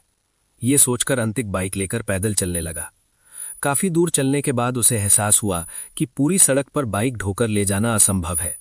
इसलिए उसने तय किया कि पास में रहने वाले किसी दोस्त के घर वो आज रात के लिए बाइक छोड़ देगा और उससे कहेगा कि उसे घर छोड़ाए। इसके अलावा और कोई और रास्ता नहीं है, यही सोचकर अंतिक आगे बढ़ने लगता है। कुछ और रास्ता पार करने के बाद ही अचानक सड़क की सारी स्ट्रीट लाइटें एक झटके में बुझ जाती हैं। इसके कारण अंतिक को भी कुछ देर के लिए कुछ दिखाई नहीं देता, इसलिए वो बीच सड़क पर ही रुक जाता है। वहां खड़े होकर वो सोचने लगता है कि ये रात उसके लिए और कितनी खराब हो सकती है। उसे ये भी लगता है कि शायद आज उसका यहाँ आना ही गलत था। उसे पहले ही घर चले जाना चाहिए था, लेकिन अब इन सब बातों को सोचने का क्या फायदा? जो किस्मत में था वही तो हुआ। अंतिक खुद को ये कहकर सांत्वना देता है कि ये भी एक तरह का अनुभव है। ये बातें सोचते सोचते उसकी आंखें आसमान से गिरती चांदनी के साथ तालमेल बिठा लेती हैं। चारों ओर का अंधेरा धीरे धीरे कम होने लगता है और ठीक जब अंतिक फिर से बाइक लेकर चलना शुरू करने वाला होता है, तभी उसकी नज़र एक रोंगटे खड़े कर देने वाले दृश्य पर पड़ती है। अंतिक को अपनी आंखों पर विश्वास नहीं होता, इसलिए वो चांद की हल्की रोशनी में आंखें सिकोड़कर और भी गौर से देखने की कोशिश करता है, लेकिन उसे फिर वही चीज़ दिखाई देती है। अंतिक अपनी बुद्धि और तर्क से अपनी आंखों को गलत साबित करने की पूरी कोशिश करता है, लेकिन जो सामने घट रहा था उसे वो किसी भी तरह नकार नहीं पाता। वो अपने भीतर के साहस को जगाने की बेताबी से कोशिश करता है, लेकिन उसका साहस भी आज आंखों के सामने चलते उस दृश्य को देखकर जैसे पत्थर बन गया है। अंतिक समझ जाता है कि वो अपनी बहादुरी की आखिरी सीमा पार कर चुका है। अब उसके भीतर जो भावना चल रही है वो है शुद्ध डर। ये डर उसकी आंखों के सामने चलती उस चीज के लिए था और उसकी अपनी जान के लिए था। कई बार अंतिक वहां से दौड़कर भागने की कोशिश करता है, लेकिन उसे महसूस होता है कि उसके पैर जैसे उसके खिलाफ काम कर रहे हैं। वो वहां जैसे जम सा गया है। अंतिक के आदेश के बावजूद उसके पैर वहां से हिल नहीं पा रहे। अब विश्वास से भरी आंखों के साथ अंतिक एक बार अपने पैरों की ओर देखता है, फिर सामने अपनी ओर बढ़ती उस अलौकिक चीज की ओर। वहां चुपचाप खड़ा अंतिक ना तो अपनी आंखों पर और ना ही अपने शरीर पर भरोसा कर पा रहा है। एक बार फिर गौर से देखते ही उसका पूरा शरीर कांप उठता है। स्ट्रीट लाइट बंद होने के बाद जब अंतिक की देखने की क्षमता सामान्य होती है तो उसे सामने से आती हुई एक निर्वस्त्र नारी मूर्ति दिखाई देती है। हल्की रोशनी में उसके सिर के बिखरे हुए घुंघराले बाल दिख रहे हैं, लेकिन वो कोई साधारण स्त्री नहीं है। वो नारी मूर्ति अपने हाथों के बल पर लड़खड़ाते हुए सड़क पर चल रही है और वो सीधी अंतिक की ओर ही बढ़ रही है। इस घटना को सुनकर ही किसी भी इंसान के हाथ पांव ठंडे हो जाएंगे, लेकिन अंतिक इसे अपनी आंखों के सामने घटते हुए देख रहा था। एक सामान्य मस्तिष्क के लिए इस घटना को स्वीकार करना असंभव है, लेकिन जो उसकी आंखों के सामने हो रहा था उसे झुठलाने की भी कोई जगह नहीं थी। क्या कोई इंसान सच में ऐसा कर सकता है? हाथों के बल पर इस तरह अजीब तरीके से चलना? शायद जो नियमित योगा अभ्यास करते हैं वे हाथों के बल पर थोड़ा चल सकें, लेकिन पैरों पर चलने की तरह इतनी सहजता से हाथों के बल चलना ये अलौकिक था या अमानवीय? लेकिन यही अंतिक के सामने हो रहा था। वो नारी आकृति बेतरतीब ढंग से चलते हुए अंतिक के और करीब आ जाती है।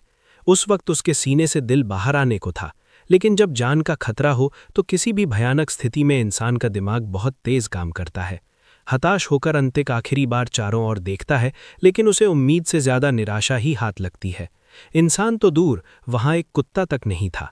वो नारी आकृति अंतिक की ओर और करीब आने लगती है। इतनी देर में उसने गौर किया कि वो नारी मूर्ति मुख्य सड़क पर ही चल रही है। वो चारों ओर फैले खुले मैदान में नहीं जा रही। जान के डर से अंतिक तुरंत बाइक को लुढ़काते हुए मैदान की ओर उतर जाता है। बाइक रोककर जब वो मुड़कर देखता है तो वो नारी मूर्ति उसके बिल्कुल पास से तेजी से हाथों के बल चलते हुए निकल गई। गुजरते समय उसने उस नारी मूर्ति की खून जैसी लाल 2 आंखें देखीं।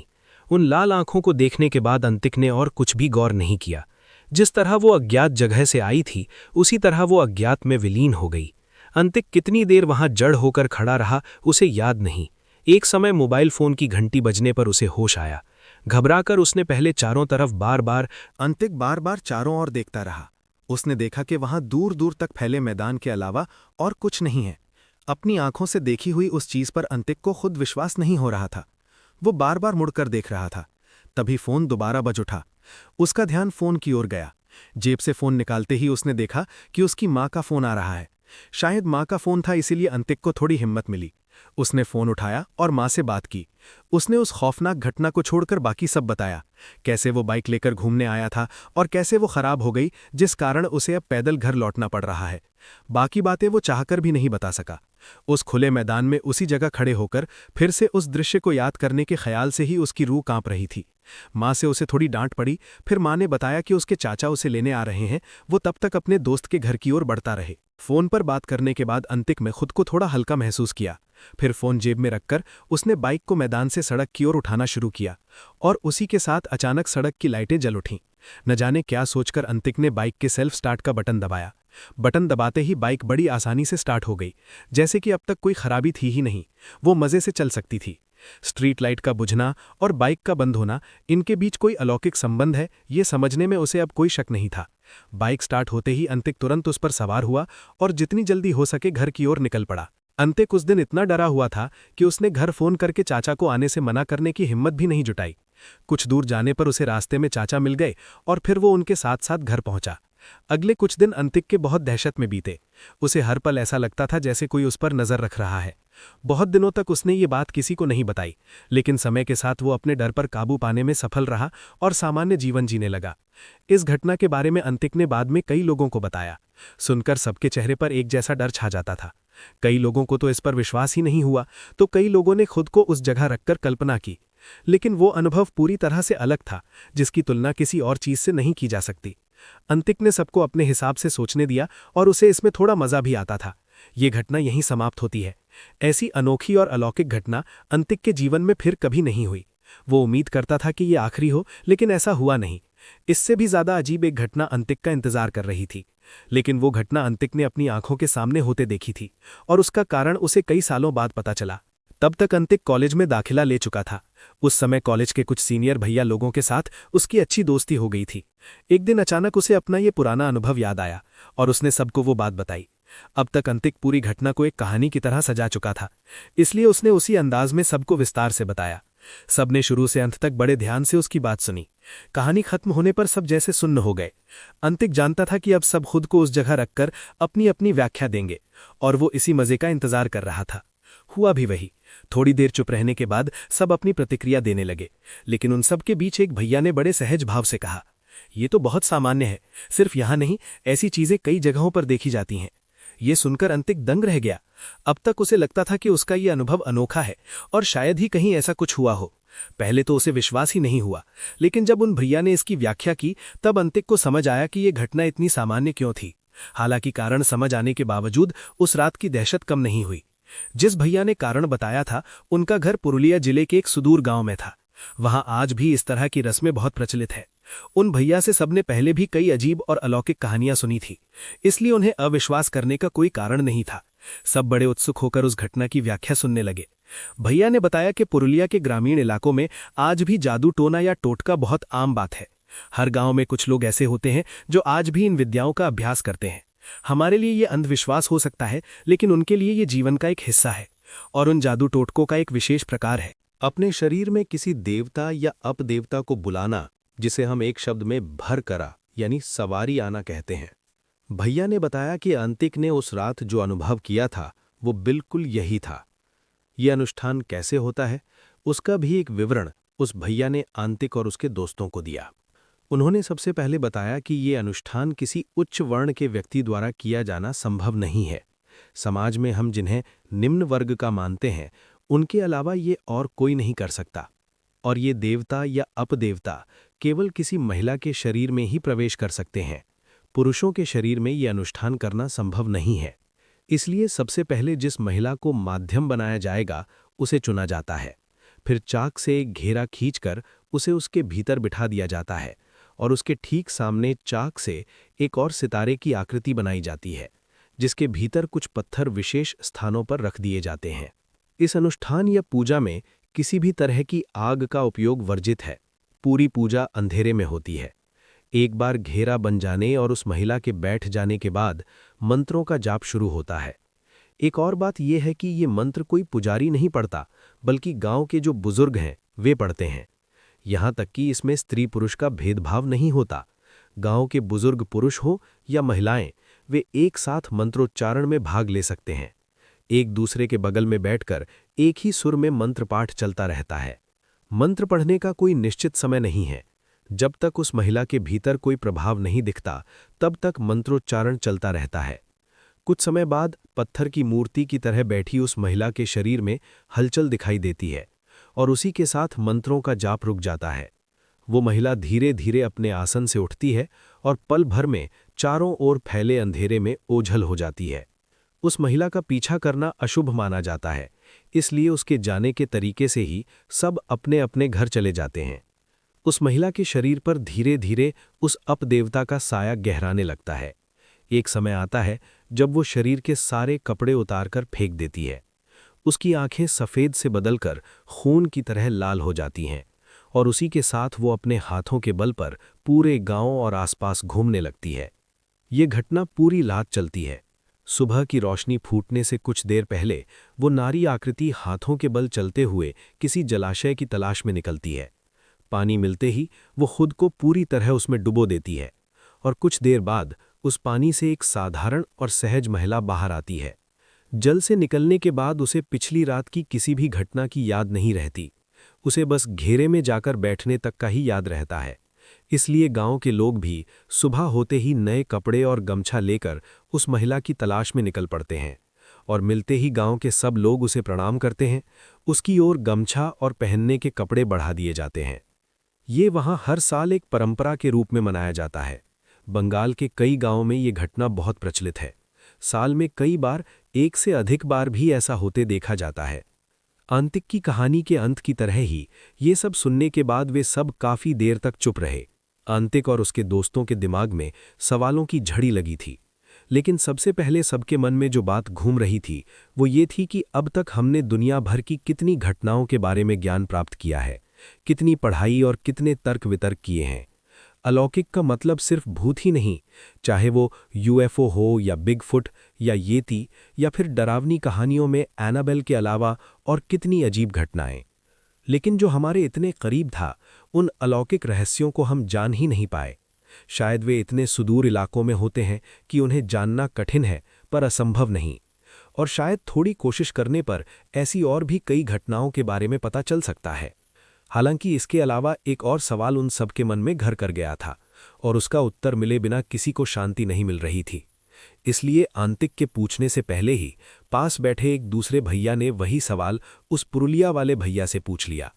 ये सब करने का कारण क्या है? अगर वो अपदेवता है तो उसे बुलाने का मतलब किसी का नुकसान करना है ना? फिर पूरा गांव इसके लिए राजी कैसे होता है? सवाल सामने आते ही सबके चेहरे पर सहमति का भाव दिखा, जैसे सब एक साथ वही सवाल पूछना चाह रहे हों। सवाल उठते ही सबका ध्यान उन भैया की ओर गया।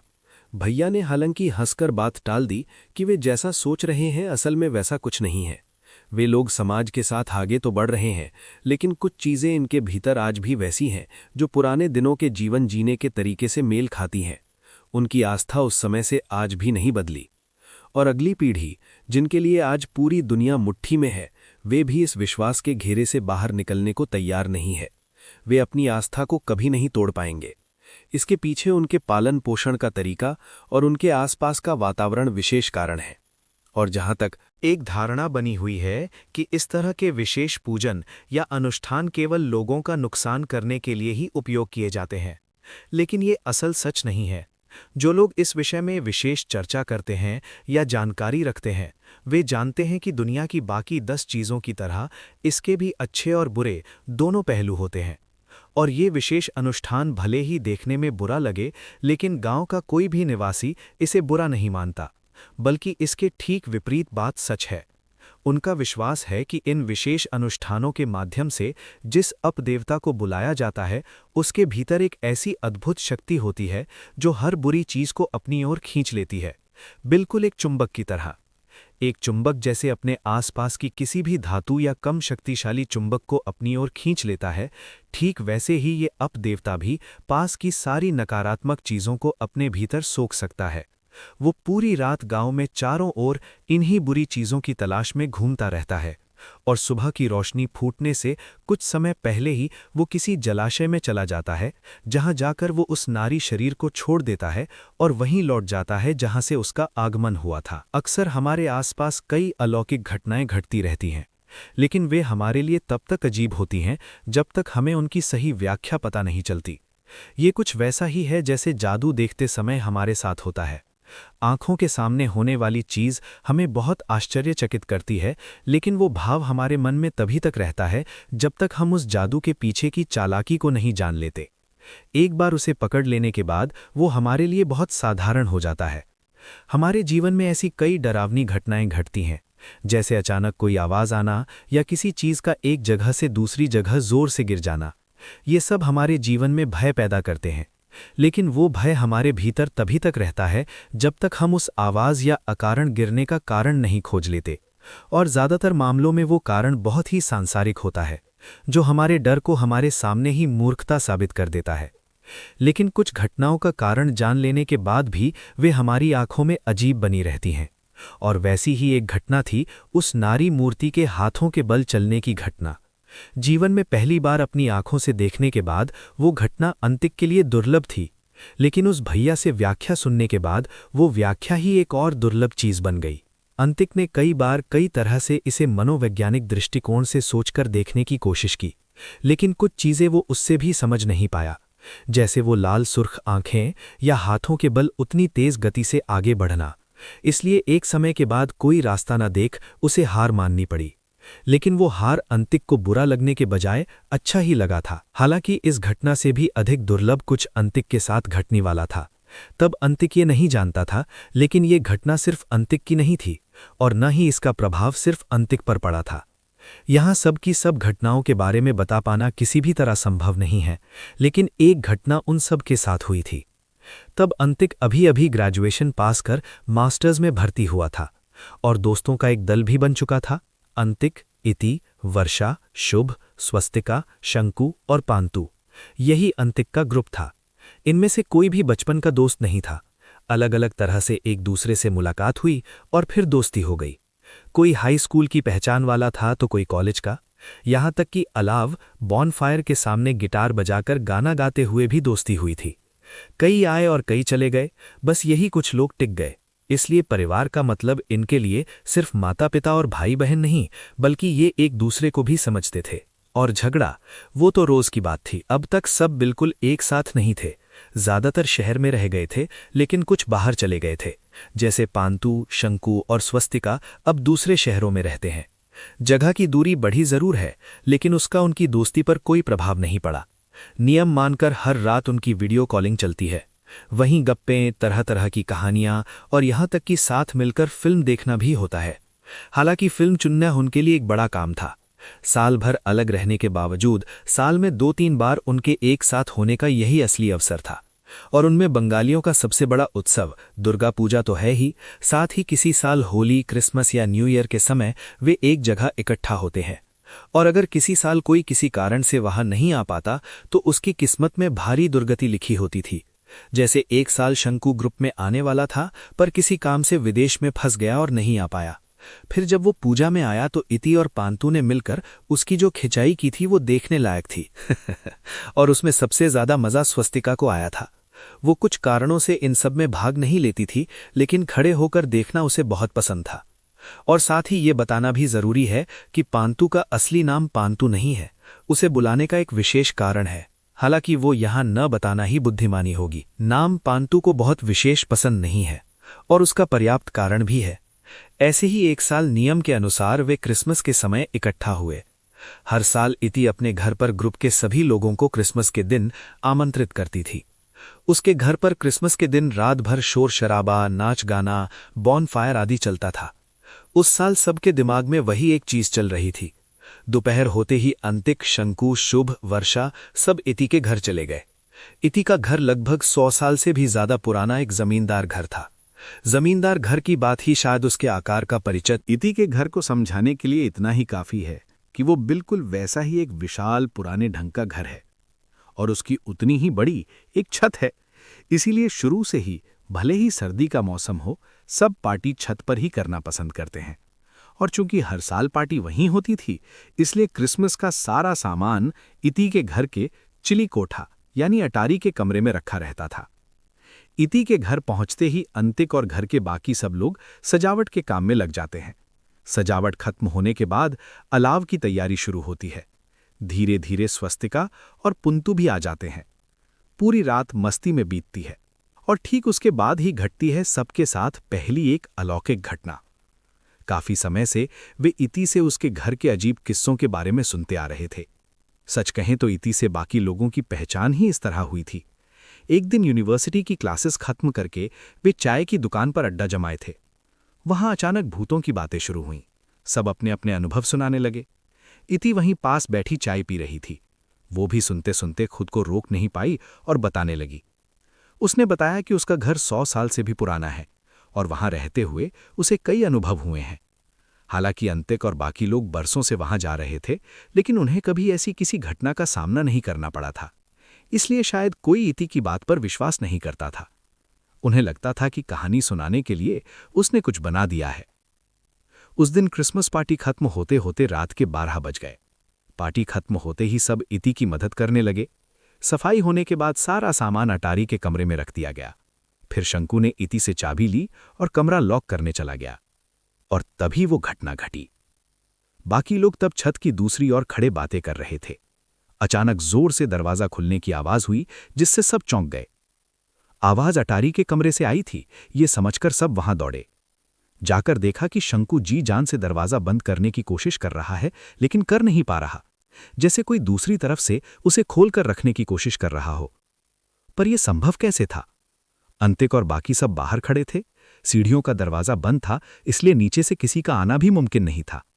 फिर क्या था? दरवाजा बाहर से बंद क्यों नहीं हो रहा था? यही सवाल सबके मन में घूमने लगा। पार्टी खत्म हो चुकी थी, सब घर जाने के लिए तैयार थे, लेकिन इस घटना ने सबको हैरान कर दिया था। शंकु को हारता देख अंतिक आगे बढ़ा। उसे लगा कि सब डर गए हैं, इसलिए माहौल हल्का करने के लिए उसने कहा, अरे थोड़ा एक्सरसाइज किया कर, एक दरवाजे ने तेरी ये हालत कर दी, हट मैं देखता हूं। ये कहकर अंतिक आगे बढ़ा और जैसे ही हैंडल पकड़कर खींचा, उसे समझ आया कि शंकु को दिक्कत क्यों हो रही थी। सच में अंदर से कोई या कुछ दरवाजे को पूरी ताकत से खींच रहा था। अंतिक ने जोर लगाया, पर वो दरवाजा उसे भी अंदर की ओर खींचने लगा। ये देखकर पांतु चिल्ला उठा, अरे उधर देखो, वहां कुछ है। वर्षा ने भी घबराकर कहा, तुम सही कह रहे हो, वहां कुछ तो है। अंत में शुभ और स्वस्तिका भी आगे आए। चारों ने मिलकर जब पूरी ताकत से खींचा, तब जाकर दरवाजा बंद हुआ। इति ने फौरन वहां ताला लगा दिया। सब ने चैन की सांस ली। काफी देर तक चर्चा चली।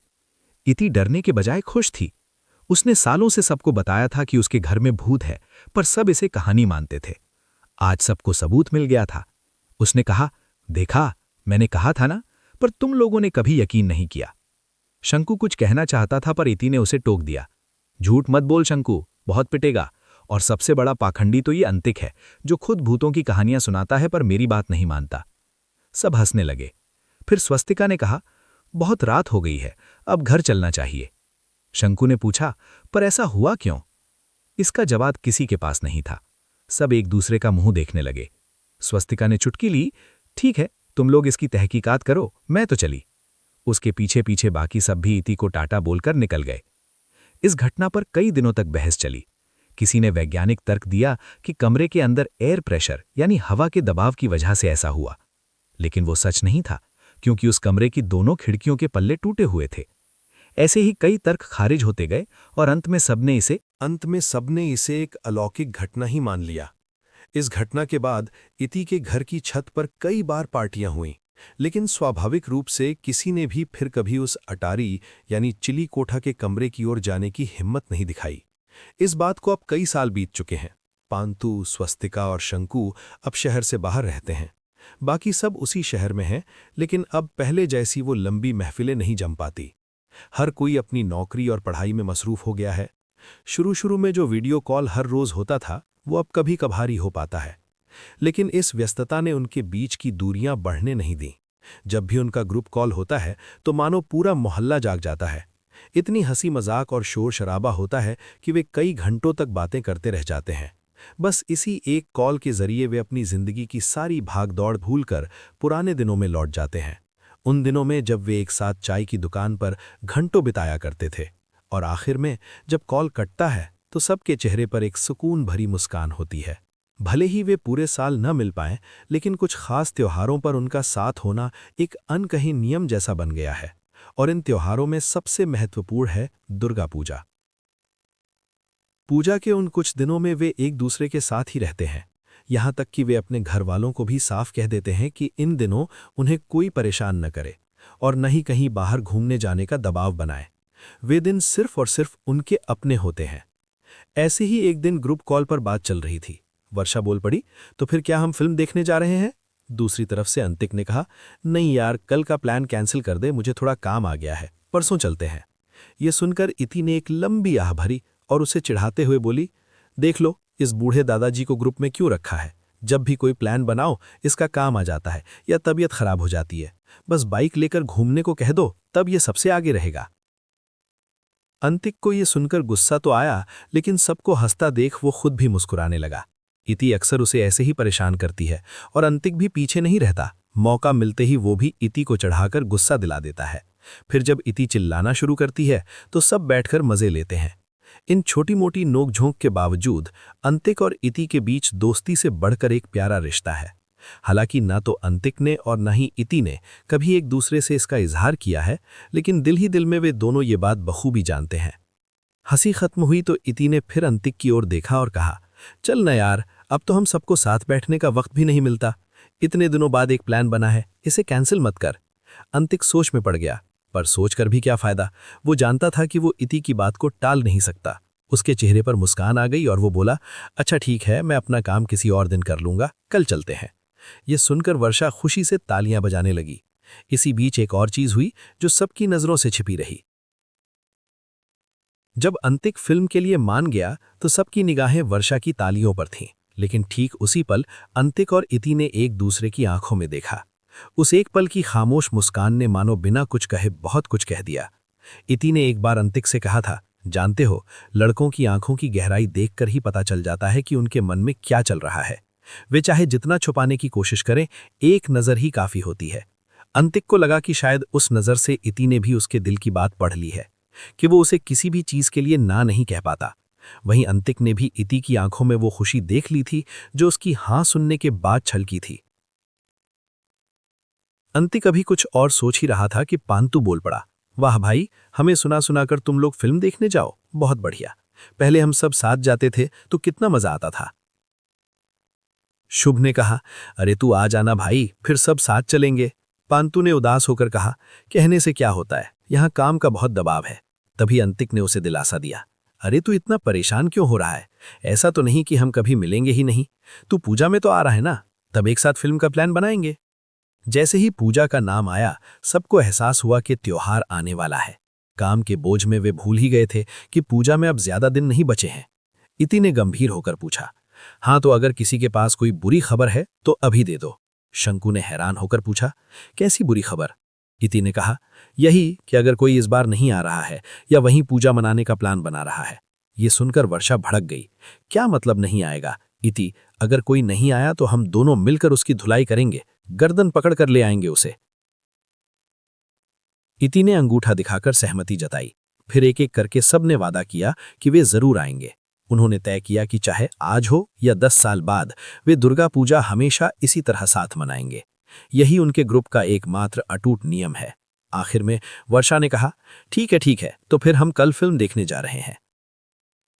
इस तरह पूजा की तैयारियों और प्लानिंग के बीच वक्त बीतने लगा। हर रोज ग्रुप कॉल होने लगा और चर्चा का सिर्फ एक ही विषय होता, पूजा का प्लान। कहाँ घूमना है, क्या खाना है और किस दिन कौन क्या पहनेगा, सब कुछ तय होने लगा। शॉपिंग लिस्ट बनने लगी। इसी बीच एक दिन शंकु ने मजाक में कह दिया, इतना प्लान मत करो, आखिर में देखना सब गड़बड़ हो जाएगा। इससे अच्छा है कि जब साथ होंगे तब जो मन करेगा वही करेंगे। पहले से प्लान करने पर चीजें अक्सर बिगड़ जाती हैं। सुनकर इति और स्वस्तिका ने उसे ऐसी डांट पिलाई थी कि शंकु फिर डर के मारे कुछ बोलने की हिम्मत नहीं कर पाया। इसी तरह पूजा के दिन करीब आ गए। जब सबने पूछा कि कौन कब आ रहा है तो स्वस्तिका बोली, मैं तृतीया के दिन ही आ जाऊंगी। हालांकि उस दिन घर पर थोड़ा समय देना होगा, पर उसके अगले दिन से मैं पूरा दिन बाहर रहूंगी। स्वस्तिका की बात सुनकर पांतु बोला, मैं भी उसी दिन आ रहा हूं, पर मेरे साथ घर वाला चक्कर नहीं है, मैं उसी दिन से बाहर निकल रहा हूं। अंत में सबकी नजर शंकु पर पड़ी। एक तो वो स्वस्तिका और इति की डांट से पहले ही डरा हुआ था, ऊपर से वो जो बताने वाला था वो कोई अच्छी खबर नहीं थी।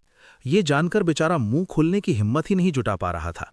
अंतिक और शुभ के हौसला देने पर उसने कहा, मुझे आने में थोड़ी देर होगी, मैं सप्तमी की शाम से तुम लोगों से मिलूंगा। बात खत्म होते ही स्वस्तिका और इति एक साथ बोल उठीं। अरे क्यों? अंतिक ने शंकु को बचाने के लिए कहना चाहा, अरे कुछ काम होगा, शायद इसलिए देर हो रही है। बात पूरी होने से पहले ही इति बोल पड़ी, तू चुप कर। अंतिक समझ गया कि उसकी कोशिश बेकार गई, इसलिए वो चुप हो गया। इस बात को लेकर उनके बीच काफी देर बहस चली। शंकु ने समझाने की कोशिश की कि काम की वजह से उसे आने में देर होगी। सबका मूड खराब होते देख अंतिक ने कहा, देख शंकु, कोई बात नहीं, तू एक काम कर, तू सप्तमी के दिन ही आ, ये काफी पोएटिक होगा। उसकी बात सुनकर सबने हैरानी से अंतिक की ओर देखा। अंतिक ने बिना देखे अपनी बात जारी रखी, मान ले कि तू पंडाल में घुस रहा है और तभी बगल के स्पीकर पर गाना बज उठा, मेरा सप्तमी का शाम, मेरा एक टूटा हुआ साइकिल, मेरा नया जूता मारुति स्ट्रीम, कैसा रहेगा बता तो? भाई मामला एकदम जम जाएगा। ये गाते ही सब खिलखिलाकर हंस पड़े और शंकु का चेहरा शर्म से लाल हो गया। असल में इस गाने के साथ उसका एक पुराना इतिहास जुड़ा था। इन्हीं सब के बीच तृतीया आ गई। फिर से उसी पुरानी चाय की दुकान पर अड्डा शुरू हुआ। यहां तक कि दुकान का मालिक भी खुद को रोक नहीं पाया और उसे बताया कि उसे उनकी कितनी याद आती है। दिन रात उनकी गपशप चलती रही, कितने किस्से, कितने गाने और कितने अनुभव साझा किए गए। इतने दिनों से ग्रुप कॉल पर सब बातें होती थीं, पर आमने सामने बैठकर अड्डा जमाने का जो मजा है वो वहां नहीं था। इसलिए कई अनकही बातें रह जाती थीं जिन्हें वे अब पूरा कर रहे थे। एक दूसरे से वही बातें फिर कह रहे थे। सच तो यह है कि असली दोस्ती ऐसी ही होती है। कितने भी दिन बीत जाएं, एक दूसरे से मिलना हो या ना हो, दोस्ती की दूरी कभी नहीं बढ़ती। उन्हें देखकर एक बार भी ऐसा नहीं लगा कि वे साल भर साथ नहीं बैठते। आसपास की हर चीज बदल गई, पर उनकी दोस्ती वैसी ही रही। इसी तरह बातों और मौज मस्ती के बीच सप्तमी आ गई। शंकु वहां पहुंच गया और उसके आते ही अंतिक ने पंडाल के स्पीकर पर वही गाना चलवा दिया, मेरा सप्तमी का शाम, मेरा एक टूटा हुआ साइकिल, मेरा नया जूता मारुति स्ट्रीम। ये सुनते ही शंकु वहीं ठिठक गया। उसने अंतिक की तरफ देखा और कहा, तू कभी सुधरेगा नहीं ना? अंतिक भी हंसते हुए शंकु की ओर बढ़ा और उसे गले लगाकर बोला, नो चांस। फिर सब पंडाल के अंदर जाकर बैठ गए। इतने दिनों से अड्डा जम रहा था, पर ग्रुप थोड़ा खाली खाली लग रहा था। आज शंकु के आने से वो खमी पूरी हो गई। अब उनका दल पूरा था। हंसी मजाक से पंडाल का माहौल भर उठा। काफी देर बाद स्वस्तिका बोल उठी, अच्छा, जब सब साथ आ ही गए हैं तो पूजा का प्लान एक बार फिर से दोहरा लेते हैं। पंडाल में बैठकर काफी देर तक चर्चा चली। स्वस्तिका ने सबको पूजा के 4 दिनों का प्लान समझाया। साथ ही इति और स्वस्तिका ने सबको चेतावनी भी दी कि अगर इस प्लान में कोई बदलाव हुआ तो बाकी लोगों को बहुत पछताना पड़ेगा। ये सुनकर सबने एक स्वर में कहा कि वे कोई बदलाव नहीं करेंगे। वर्षा बोली, काफी प्लानिंग हो गई, अब हमें घूमने चलना चाहिए। शुभ बोल उठा, हाँ भाई, काफी देर से पंडाल में बैठे हैं, अब निकलना चाहिए। देखो कितना सुंदर माहौल है, कितनी जगहें देखनी है। उसकी बात खत्म होते ही सब पंडाल हॉपिंग के लिए निकल पड़े।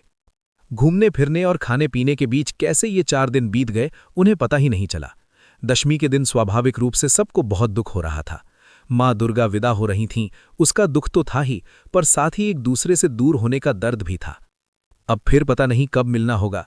अगले किसी त्योहार पर शायद सब ना आ पाएं, फिर से अगले साल की दुर्गा पूजा का इंतजार करना होगा। यही बातें सबके मन में चल रही थीं, इसलिए मूर्ति विसर्जन देखते समय सबकी आंखें भीग गई थीं। पर किसी ने इस पर चर्चा नहीं की। सबने अगले साल फिर होगा कहते हुए तालाब के घाट से विदा ली। दशमी के अगले दिन फिर अड्डा जमा। बात उठी कि अब कौन कब विदा लेगा। सबसे पहले स्वस्तिका ने बताया कि वो और 3 दिन है, फिर जाना ही होगा।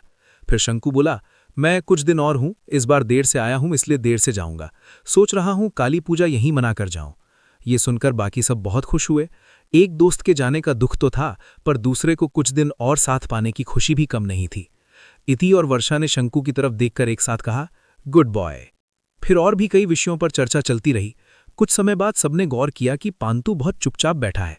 सबसे पहले शंकु ने यह देखा और पूछा, ए पांतु, तुझे क्या हुआ? सब बातें कर रहे हैं और तू तब से एक शब्द नहीं बोला, क्या बात है रे? पांतु अपने ही ख्यालों में खोया था। शंकु की आवाज सुनकर वो ख्यालों से बाहर आया। पहले मुस्कुराते हुए बोला, अरे कुछ नहीं। हालांकि उसकी बात पर किसी को यकीन नहीं हुआ। उसके चेहरे से साफ दिख रहा था कि कुछ हुआ है। अब शुभ बोला, देख झूठ मत बोल, हम सब समझ रहे हैं कि कुछ बात है, हमसे मत छुपा, बता क्या हुआ है। पांतु ने कुछ देर सोचा, फिर सबकी तरफ देखकर एक लंबी सांस ली और कहा, मुझे ये चीज अच्छी नहीं लग रही। इति ने पूछा, कौन सी चीज? रोक कर फिर से जोर देने पर आखिर में वो भी राजी हो गया। उसके बाद शुभ बोला, अच्छा अब बताओ कहाँ चला जाए। अंतिक ने बिना कुछ सोचे पहले कहा, दार्जिलिंग चलो। ये सुनकर इति बोली, उफ, ये एक ही लड़का है, कुछ भी हो बस सीधा कहता है पहाड़ चलो। देख पहाड़ मुझे भी पसंद है, पर इतने कम समय के भीतर किसी भी तरह ये संभव नहीं है, कोई और जगह सोच। अंतिक पहले थोड़ा अपसेट हुआ, पर वो फिर से सोचने लगा। जंगल, नदी, समुद्र, सबने एक एक करके कई जगहों के बारे में कहा, लेकिन कोई भी प्लान टिक नहीं पाया। कहीं जाने के लिए समय की समस्या थी, और सच तो यह है कि बाकी जगहों पर कई लोगों का जाने का मन भी नहीं था। स्वस्तिका ने एक समय बाद कहा, सुनो, हमें बस एक प्लान ही बनाना है, अंत में जाना तो होगा नहीं, उससे अच्छा है कि मैं अपनी छुट्टियां और नहीं बढ़ाती। बाकी लोग भी यही सोचकर हार मानने ही वाले थे कि तभी इति बोल उठी, ए अंतिक, तुम्हारे किसी एक गांव में एक राजबाड़ी जैसा घर है ना? काफी देर सोचने के बाद आखिरकार इति ने अंतिक से उसके गांव के घर के बारे में पूछा। अंतिक ने जवाब दिया, हाँ, मतलब मेहरपुर में हमारा एक पुश्तैनी घर है। हालांकि मैं खुद कभी वहां नहीं गया, पर सुना है कि। बात पूरी होने से पहले ही इति बोल पड़ी, हाँ मेहरपुर, वहां चलें तो कैसा रहेगा? जहां तक मैंने सुना है वो गांव बहुत सुंदर है, उसके पास जंगल और 2 नदियां भी हैं। इति के ये कहते ही सब बड़े उत्साह के साथ अंतिक की ओर देखने लगे। अंतिक उनकी नज़रों का मकसद समझ गया और बोला, देखो जाया तो जा सकता है, पर मैं खुद आज तक वहां नहीं गया। यहाँ तक कि पिताजी को भी कभी उस घर में जाते नहीं देखा। पता नहीं वो किस हाल में पड़ा होगा। शुभ ने पूछा, क्यों, वहां कोई केयरटेकर नहीं है क्या? अंतिक समझ गया कि सब मेहरपुर जाने के लिए बहुत इच्छुक हैं। उसने कहा, हाँ, जहां तक मुझे पता है एक व्यक्ति है जो उस घर की देखभाल करता है, पर फिर भी। अंतिक की बात फिर से पूरी होने से पहले ही पांतु बोल उठा, बस फिर तो बात ही खत्म, वहां जाकर बहुत मजा आएगा रे, जल्दी से अंकल से परमिशन ले ले। अंतिक अब बोल उठा, अरे समस्या तो वही है, तुम्हें क्या लगता है कि मैं कभी जाना नहीं चाहता था? आज तक मैंने जितनी बार ये बात छेली है, पिताजी ने उसे एक बार में ही मना कर दिया है। दूसरी बार वो बात उठाने का मौका ही नहीं मिला। पता नहीं क्यों उस घर को लेकर बात छिड़ते ही पिताजी न जाने कैसे चुप हो जाते हैं, कुछ भी नहीं कहना चाहते। शुभ ने कहा, शायद उस घर से जुड़ी अंकल की कोई बुरी यादें हों। अंतिक ने यह सुनकर सिर हिलाया और कहा, हाँ ये संभव है, पिताजी खुद कभी उस घर में नहीं रहे, आखिरी बार मेरे दादाजी वहां रहे थे, फिर उन्होंने शहर आकर पिताजी के लिए ये घर बनवाया, और मेरे पिताजी तो कभी उस गांव वाले घर गए ही नहीं, और मैं तो कुछ जानता ही। छोड़ो ये सब। इति ने पूछा, तो क्या तुम्हारे दादाजी की? अंतिक ने कुछ सोचकर कहा, हो सकता है, पर मुझे उस बारे में जानकारी नहीं है। वर्षा बोली, देखो शायद तुम तब छोटे थे इसलिए तुम्हें तब जाने नहीं दिया, पर अब कहोगे तो शायद मान जाएं। इतनी जगहों को लेकर बात होने के बाद एक जगह फाइनल हुई है, अंकल को थोड़ा मनाओ ना। ये सुनकर अंतिक बोला, अरे जाने की इच्छा तो मेरी भी बहुत है, तुम लोगों के साथ तो है ही, साथ ही बचपन से जब से उस घर के बारे में सुना है तब से मैं वहां जाना चाहता हूं। मुझे लगता है जैसे वो घर मुझे अपनी ओर खींचता है, समझे? स्वस्तिका ने काफी मजाक के लहजे में कहा, वाह रे मेरे इतिहासकार, पहले घर वालों को राजी कर, फिर सब होगा। सब इस बात को लेकर काफी हंसे। अगले दिन सुबह अंतिक अपने पिता के पास गया। वैसे तो अंतिक की उसके पिता के साथ संबंध लगभग दोस्तों जैसे हैं, लेकिन जब उसके पिता नाराज होते हैं तो उनका हाव भाव बदल जाता है और अंतिक पिता के उस गुस्सैल रूप से बहुत डरता है, इसलिए वो उनसे बचकर चलता है। लेकिन अब कोई रास्ता न देख उसने मरता क्या ना करता वाले अंदाज में कहा, सुनिए पिताजी, एक बात कहनी थी। उस वक्त अंतिक के पिता काफी अच्छे मूड में थे। उन्होंने कहा, हाँ बोल। अंतिक ने एक बार थूक गटकते हुए कहा, पिताजी मैं कह रहा था कि हम सब दोस्तों ने मिलकर एक छोटे ट्रिप पर जाने का प्लान बनाया है। उधर पिताजी ने हंसकर कहा, इसके लिए इतना डर क्यों रहा था? हाँ, दोस्तों के साथ घूमने जाएगा ये तो अच्छी बात है। पैसों की जरूरत हो तो मुझे बताना, कहाँ जाना तय किया है? अंतिक ने इसी मौके का फायदा उठाकर कह दिया, हाँ उसी को लेकर आपसे बात करने आया हूँ। हम सब ने मिलकर तय किया है कि हमारे मेहरपुर वाले घर में कुछ दिन बिताकर आएं। मेहरपुर का नाम सुनते ही अंतिक के पिता के चेहरे की मुस्कान जैसे गायब हो गई। उनका जबड़ा सख्त हो गया। अंतिक ये भाप गया और हाथ समेटकर 2 कदम पीछे हट गया। अंतिक के पिता कुछ देर उसी तरह उसे देखते रहे, फिर वापस अपनी किताब खोलकर पढ़ने लगे। अंतिक समझ गया कि उसके पिता कितने नाराज हो गए हैं। वैसे तो गुस्से में उसके पिता डांट फटकार लगाते हैं, लेकिन जब बहुत ज्यादा गुस्सा होते हैं तो वे कुछ नहीं कहते, चुप हो जाते हैं। अंतिक समझ गया कि अब पिताजी से इस बारे में बात करने का कोई फायदा नहीं, इसलिए अब वो लाचार होकर अपनी माँ के पास गया। अंतिक की माँ तब रसोई में नाश्ता बना रही थीं। अंतिक ने आगे बढ़कर पीछे से उन्हें गले लगा लिया। अंतिक की माँ ने हंसकर कहा, इतना प्यार सुबह सुबह? हाँ, क्या चाहिए? अंतिक ने कहा, क्या बिना किसी जरूरत के तुम्हारे पास नहीं आ सकता मैं? माँ ने कहा, जा, मैंने ऐसा कब कहा कि तू नहीं आता, लेकिन अभी तुझे कुछ चाहिए ये भी मैं जानती हूँ। सुन, मैं तुझे रग रग से पहचानती हूँ। अंतिक समझ गया कि माँ के सामने ये चालें नहीं चलेंगी। उसने माँ को अपनी तरफ घुमाकर कहा, ठीक है बता रहा हूँ, दोस्तों के साथ घूमने का एक प्लान बना है। हमने तय किया है कि हम मेहरपुर वाले घर जाएंगे। पिताजी की तरह माँ का चेहरा भी मेहरपुर का नाम सुनकर सख्त हो गया। उन्होंने अब दूसरी तरफ मुंह फेरकर कड़े स्वर में कहा, मेरे पास आए हो इसका मतलब है पिताजी पहले ही अपनी आयत दे चुके हैं, है ना? मेरी भी वही राय है, कहीं और जाओ घूमने, मेहरपुर जाना नहीं होगा। अंतिक को अब बहुत गुस्सा आया। वो खुद को रोक नहीं पाया और बोला, क्यों नहीं जाना होगा? बचपन से कितनी बार कहा है पर तुम लोगों ने मना कर दिया। अब मैं बड़ा हो गया हूं, तुम मुझे ना जाने की एक वजह दो, वरना मुझे जाने की अनुमति दो। अंतिक की मां ने खाना बनाना रोक दिया और सामने की खाली दीवार की तरफ कुछ देर देखती रहीं, फिर कहा, वो घर अच्छा नहीं है। अंतिक बोला, घर अच्छा नहीं है ये कोई कारण नहीं है माँ। माँ ने अब काफी गुस्से के साथ कहा, मेरे और तुम्हारे पिता के लिए यही कारण काफी है। तुम बड़े हो गए हो पर अभी इतने भी बड़े नहीं हुए, कहीं और जाओ तुम लोग। अंतिक बात आगे ना बढ़ाकर रसोई से निकल गया। अपने कमरे में आकर उसने दोस्तों के ग्रुप में मैसेज छोड़ा, वहां जाना नहीं होगा, माता पिता ने पहले की तरह ही मना कर दिया है, कोई और जगह ढूंढनी होगी। ये खबर सुनकर सब बहुत उदास हो गए। शुभ वर्षा ने लिखा कि अंतिक एक बार फिर कोशिश करके देखे, लेकिन अंतिक ने बता दिया कि अब उसका कोई लाभ नहीं होगा। एक बार जब उसके घर से ना कह दिया गया है तो वे किसी भी तरह राजी नहीं होंगे। अंतिक ने सबको बाहर मिलने के लिए बुलाया। उनके पास ज्यादा समय नहीं था। मेहरपुर जाना जब नहीं होगा तो बहुत जल्दी कोई दूसरी जगह ढूंढनी होगी, वरना पूरा प्लान ही कैंसिल करना पड़ेगा। वो जल्दी से तैयार होकर निकलने वाला था, तभी अंतिक की माँ आकर पूछा, कहाँ जा रहा है? अंतिक ने कहा, दूसरी जगह ढूंढने जा रहा हूँ। आपने कहा था ना, तो उसी के बारे में बात करने दोस्तों के पास जा रहा हूँ। मेरे अपने ही घर में मुझे जाने की इजाजत नहीं और उसका कारण जानने का अधिकार भी नहीं। माँ ने शांत स्वर में कहा, कारण जो बताया वही है। अंतिक, विश्वास कर, वो घर वाकई अच्छा नहीं है। अंतिक ने अविश्वास के स्वर में कहा, वो मुझे खुद जाकर जांचने दो। खैर छोड़ो, मैं आता हूँ। माँ ने पूछा, खाएगा नहीं? अंतिक ने कहा, नहीं, बाहर कुछ खा लूंगा। और ये कहकर वो निकल गया। अंतिक और बाकी सब उसी चाय की दुकान पर बैठे। सबसे पहले स्वस्तिका ने पूछा, तेरे घर पर सब ठीक तो है? अंतिक ने बिना कुछ बोले सिर हिलाकर हाँ कहा। फिर इति ने पूछा, तूने पूछा नहीं कि वे जाने से मना क्यों कर रहे हैं? अंतिक ने एक लंबी सांस छोड़ते हुए कहा, पूछा था, लेकिन हर बार की तरह इस बार भी कुछ नहीं बताया। बस कहा कि घर शायद अच्छा नहीं है। मुझे पता है उस बात का कोई मतलब नहीं है, तो अब और कुछ कहने को नहीं है। इति ने सुनकर कहा, अच्छा ठीक है, तो गुस्सा मत कर। अंतिक ये बात सुनकर जैसे और भी चिढ़ गया। उसने कहा, क्यों गुस्सा ना करूं? क्यों, तू ही बता, क्यों गुस्सा ना करूं? क्या मैं उस घर का कोई नहीं हूं? इतने दिन मैं छोटा था, मुझे कारण नहीं बताया, वो माना जा सकता है, लेकिन अब तो मैं काफी बड़ा हो गया हूं। अगर कुछ दिक्कत होगी तो निश्चित रूप से समझूंगा। दिन के आखिर में वो घर तो मेरा ही है। फिर कुछ देर चुप रहकर अंतिक ने दोबारा कहा, देख, अब इसमें कुछ नहीं किया जा सकता। मम्मी पापा मुझे किसी भी हाल में वहां नहीं जाने देंगे, तो हमारे घूमने जाने के प्लान को तो मिट्टी में नहीं मिलने दिया जा सकता। अभी भी समय है, चल हम सब मिलकर एक और प्लान बनाते हैं, कहीं और जाने का प्लान करते हैं, चल। मेहरपुर जाने की लगभग सबकी बहुत इच्छा थी। पुराने राजभवन में रहने का एक अलग ही रोमांच होता है, इसी कारण सब इतनी उम्मीद लगाकर बैठे थे वहां जाने के लिए। अंतिक का जाना नहीं होगा कहते ही सब काफी अपसेट हो गए, लेकिन छुट्टियां बर्बाद होंगी ये सोचकर वे फिर से विचार करने लगे कि ठीक कहाँ जाया जा सकता है। पिछले दिन की तरह इस दिन भी कई जगहों के नाम आए, लेकिन किसी पर भी सब एकमत नहीं हुए। सबका मन उस मेहरपुर की राजबाड़ी में ही अटक गया था। तभी सबके बीच अंतिक के घर से फोन आता है।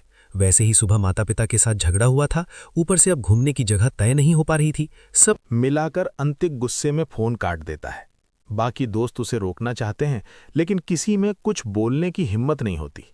अंतिक के फोन न उठाने पर उसके घरवाले अब इति को फोन करते हैं। अंतिक इति को फोन उठाने से मना करता है, लेकिन इति उसकी बात अनसुनी कर देती है। वो फोन उठाकर सबसे थोड़ा दूर जाकर बात करने लगती है। अंतिक भी उसके पीछे जाना चाहता है, पर दोस्त उसे रोक लेते हैं। काफी देर बात करने के बाद इति मुस्कुराते हुए वापस आती है। अंतिक अब भी अपनी बात न मानने के कारण इति पर नाराज था, इसलिए वो मुंह फेर कर बैठ जाता है। इति ये देखकर सीधे उसके पास जाती है और उसके गाल पर हाथ रखकर उसका चेहरा अपनी तरफ घुमा लेती है। अंतिक गुस्से में कुछ बोलने ही वाला होता है कि इति बोल पड़ती है, लाट साहब, जो तुम नहीं कर पाए वो मैंने कर दिया। सब हैरान होकर इति की तरफ देखते हैं। अंतिक अचरज से पूछता है, मतलब? इति समझदारी भरी मुस्कान के साथ जवाब देती है, मतलब और क्या, मैंने चाची को मना लिया है। ये बात जैसे किसी को यकीन ही नहीं होती। सब एक साथ सवाल करने लगते हैं। वर्षा पूछती है, कैसे? उधर से शंकु कहता है, तू मजाक तो नहीं कर रही? फिर सबको चुप कराते हुए स्वस्तिका कहती है, सब शांत हो जाओ, तू शुरू से बता कि क्या हुआ। इति आराम से अपनी सीट पर बैठती है और बताना शुरू करती है। अंतिक बाबू तो गुस्सा होकर फोन काट दिए। फिर चाची ने मुझे फोन करके पूछा कि वो कहाँ है और उसने कुछ खाया या नहीं। मैंने कहा, आप चिंता मत कीजिए, हम उसे खिला देंगे। फिर चाची बताने लगी कि अंतिक कभी ऐसे गुस्से में घर से नहीं निकला। अचानक उसने ऐसा क्यों किया? तब मैंने चाची को सब समझाया कि हम सब का उस घर जाने का कितना मन है। हमारे मन रखने के लिए वो जिद कर रहा है। इसके अलावा अंतिक को पुरानी चीजों से कितना प्यार है और उसकी पढ़ाई भी इसी विषय पर है, तो अपने ही पुराने घर को ना देख पाना उसे बुरा लग रहा है। बस ये सुनकर चाची चुप हो गईं। फिर मैंने भरोसा दिलाया कि हम सब साथ जा रहे हैं, वो अकेला नहीं है और हम उसका ख्याल रखेंगे। ये सुनते ही चाची बोली कि वो चाचा से बात करके हमारे जाने का इंतजाम कर रही हैं। इतना बोलकर उसने चाय के कप में एक घूंट भरा। सबके चेहरे खुशी से खिल उठे। अंतिक को अभी भी यकीन नहीं हो रहा था। उसने पूछा, मां मान गई और कुछ नहीं कहा? इति ने थोड़ा चिढ़कर कहा, यही तुम्हारी गलती है, तुम किसी पर भरोसा ही नहीं करते। हमेशा तुम्हारे समझाने से माता पिता नहीं मानेंगे, लेकिन कभी कोई दोस्त समझाए तो समझ जाते हैं। ये सुनकर अंतिक कुछ नहीं बोला। अंदर ही अंदर वो भी बहुत खुश था। जिस घर जाने की उसकी बरसों की चाहत थी, उसकी अनुमति मिल गई थी, वो भी दोस्तों के साथ। अंतिक बोला, ठीक है, फिर तो हमें कपड़े पैक करने होंगे। वहां हमारी देखभाल कौन करेगा? खाने का क्या होगा? मैं घर जा रहा हूं, तुम लोग भी निकलो और तैयारी करो, मैं चलता हूं। ये कहकर अंतिक घर की ओर निकल गया और बाकी दोस्त भी खुशी खुशी अपने घर चल दिए। घर पहुंचकर अंतिक ने देखा कि उसके माता पिता बैठक में हैं। उसके घुसते ही बातें रुक गईं और सबकी नजर उस पर पड़ी। सुबह के बर्ताव के लिए अंतिक को खुद बुरा लग रहा था। वो चुपचाप दरवाजे के पास खड़ा रहा। तभी उसकी मां ने कहा, वहां ऐसे खड़े रहने की जरूरत नहीं है। हम नाराज बल्कि खुश होकर तुम्हें अनुमति दे रहे हैं। जा पहले कुछ खा ले, फिर मैं तेरे कपड़े पैक कर दूंगी। और हां, पिताजी से सब जानकारी ले ले। ये कहकर मां रसोई की ओर चली गईं। अंतिक अपने कमरे की ओर बढ़ा ही था कि पिताजी ने आवाज दी। अंतिक उनके पास आकर कुर्सी पर बैठ गया और पूछा, कुछ कह रहे थे पिताजी? पिताजी ने सोचकर कहा, हां, जा रहे हो तो सावधानी से रहना। पुरानी हवेली है, केयरटेकर है, पर पता नहीं उसने घर किस हाल में रखा होगा। मैं तुम्हें उसका नंबर दे दूंगा, चाबियां उसी के पास हैं। खाने का इंतजाम भी वही कर देगा। वो मेहरपुर इलाका एकदम पिछड़ा गांव है, वहां शायद ही कोई होटल मिले, इसलिए घर का खाना ही खाना होगा। अंतिक बड़े ध्यान से सब सुन रहा था। उसका उत्साह चरम पर था, पर वो सामने जाहिर नहीं कर रहा था। समझाने के बाद पिताजी पुरानी बातें बताने लगे।